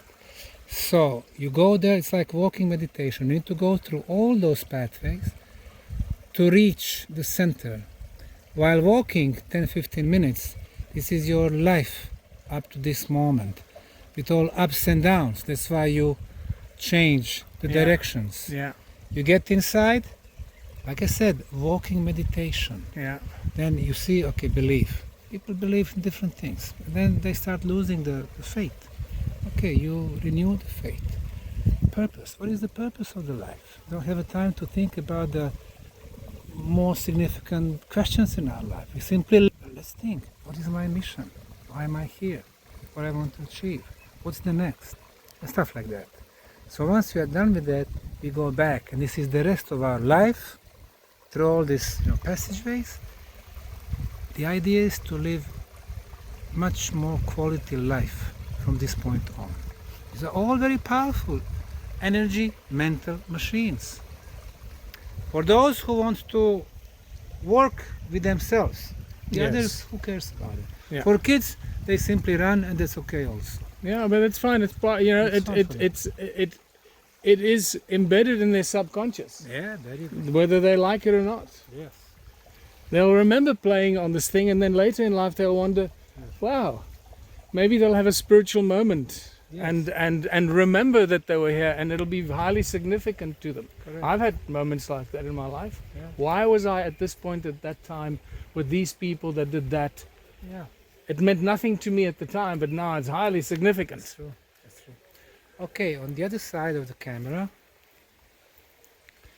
is our Vedic house built on Vastu principles,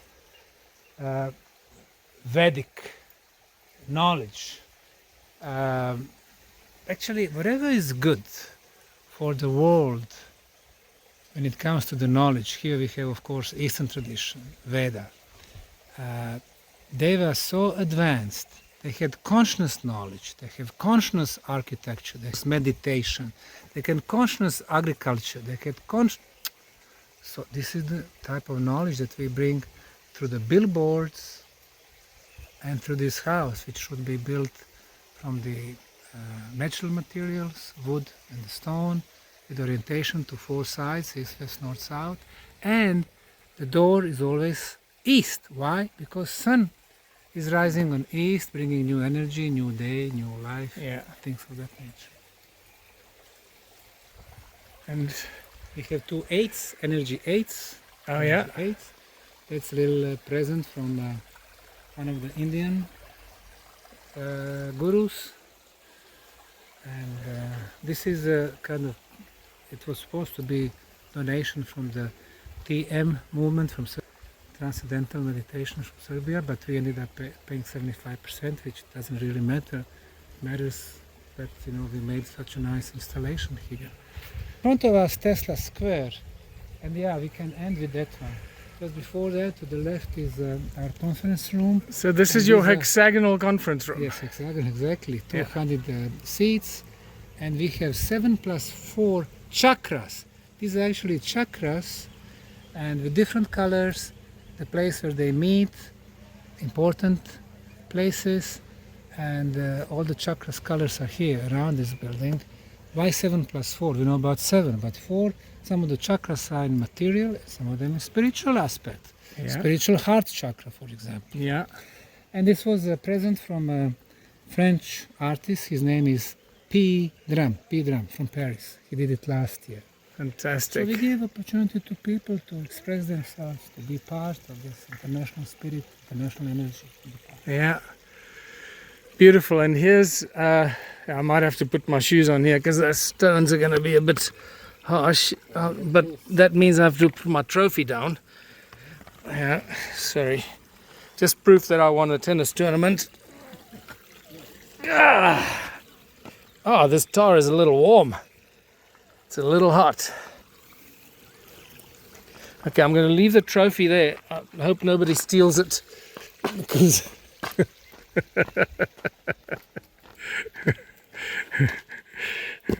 right.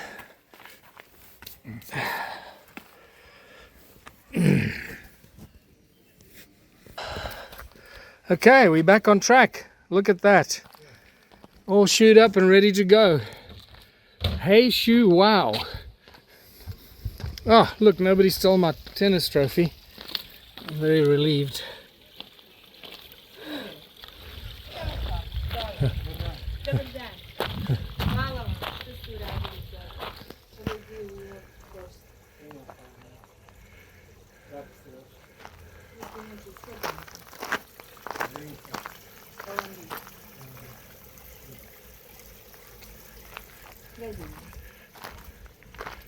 All right, Nikola Tesla, the genius mind, the man who invented the future. He was 150 years ahead of his time, so we still have 50 years to fully comprehend what this guy wrote it with him in the world of ideas and the practice. And some of his inventions, but you know, he has more than 600 inventions, patents, 300 plus. He did patent, he did register, but basically the whole technology of our society is behind his inventions. So I think that he needed a special place in the park.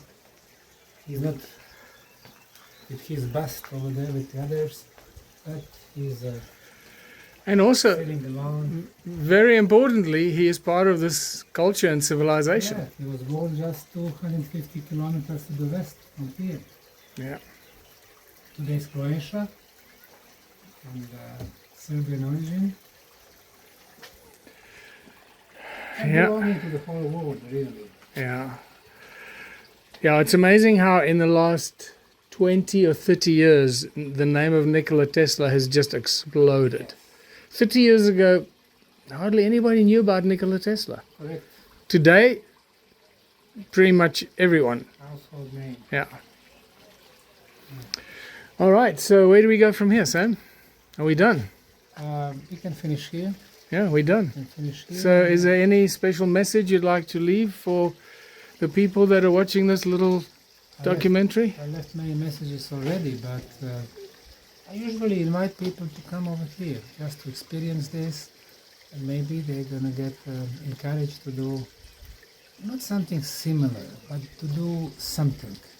Because not everyone has the same possibilities, but they can do something. They can do, you know, the story of the park, and of course archaeology, which we did not even mention today.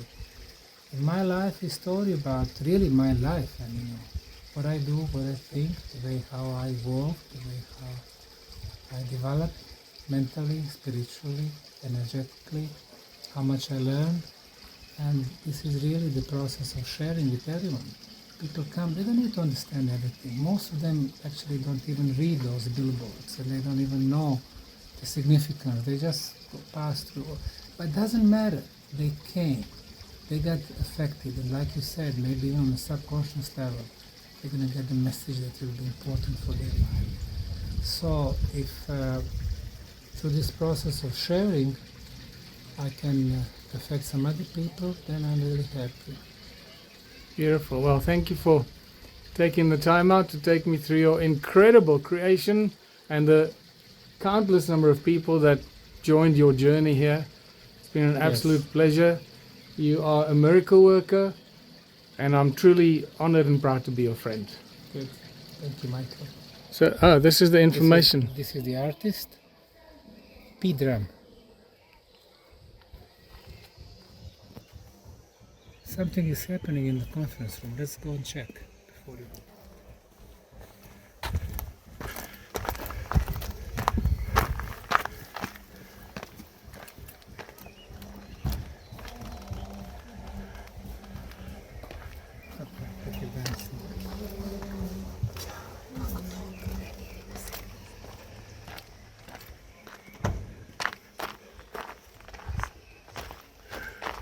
Something for women dancing, something.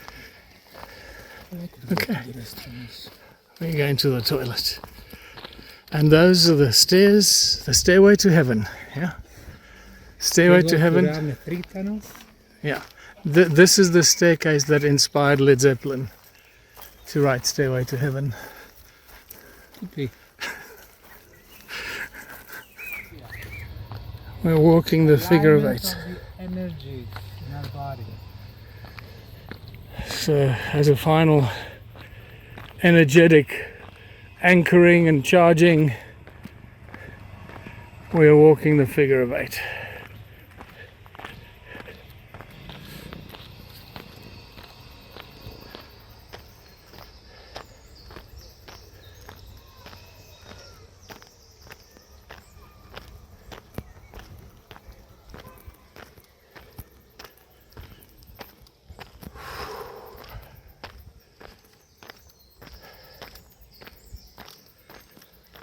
Okay, I feel charged and energized.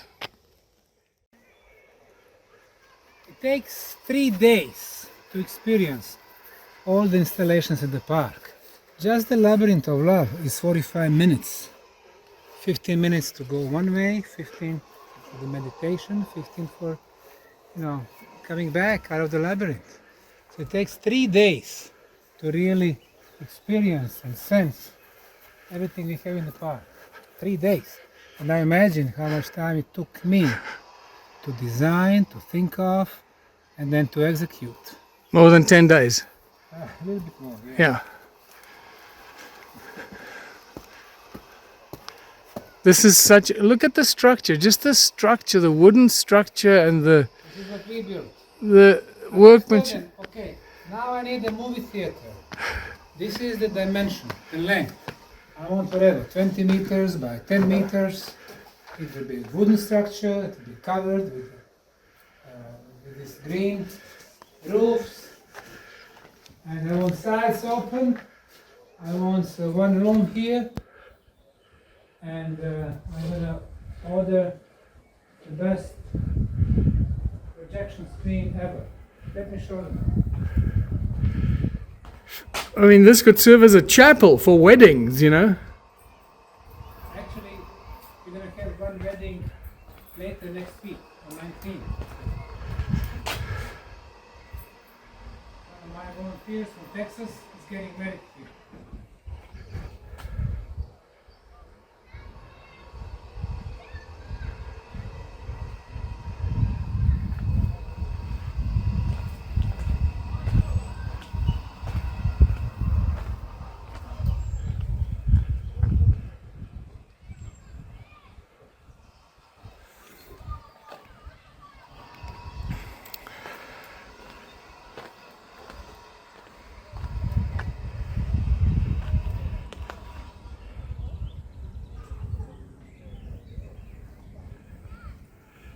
Oh man, that's good quality.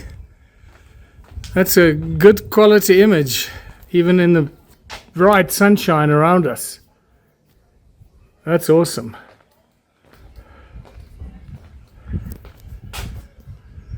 Yeah.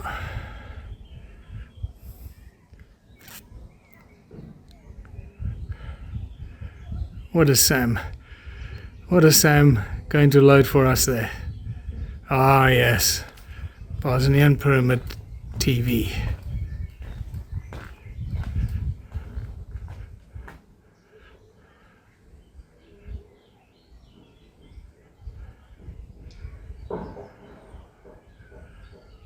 Huh.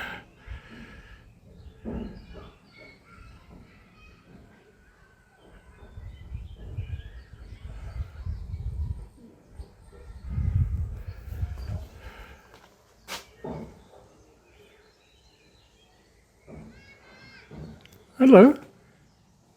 What are you doing? Where did you come from?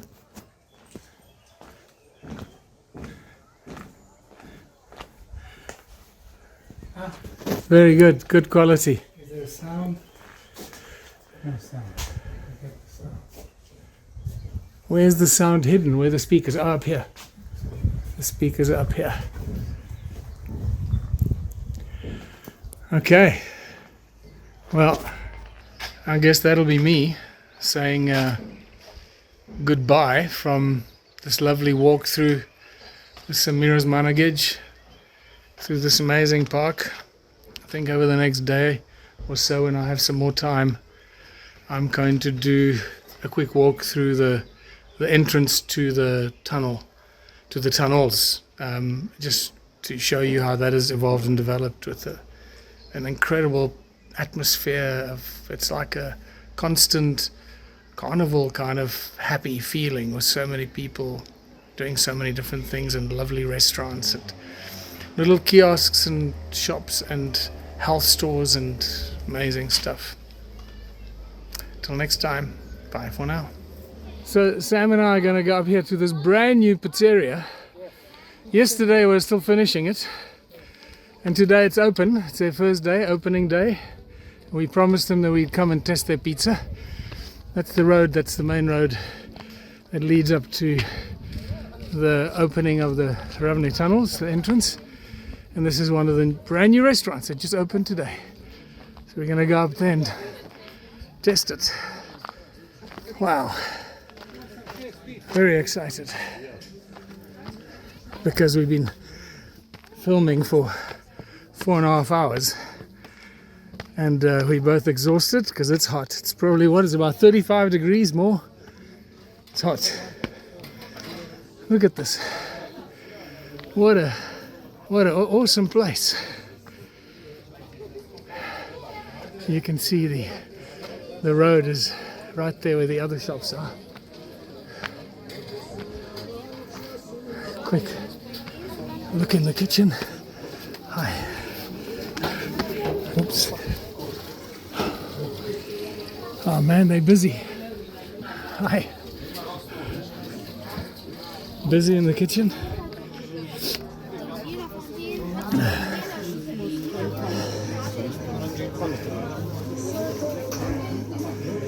What a great place. Look at that. Yesterday it was very disorganized. And they're cooking. Wow.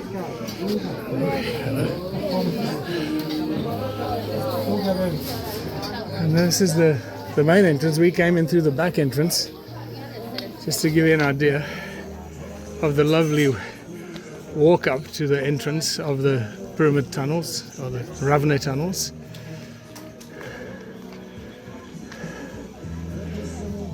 What a vibe. What an amazing vibe.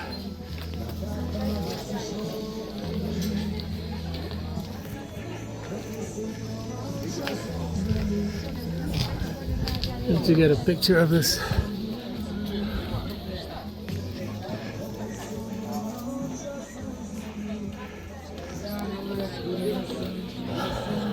Hello. Did you make any of this stuff? My boss made it. It's beautiful, eh? It's Pyramids. it's beautiful. It's really this is art. This is so beautiful. Wow. Awesome. Thank you.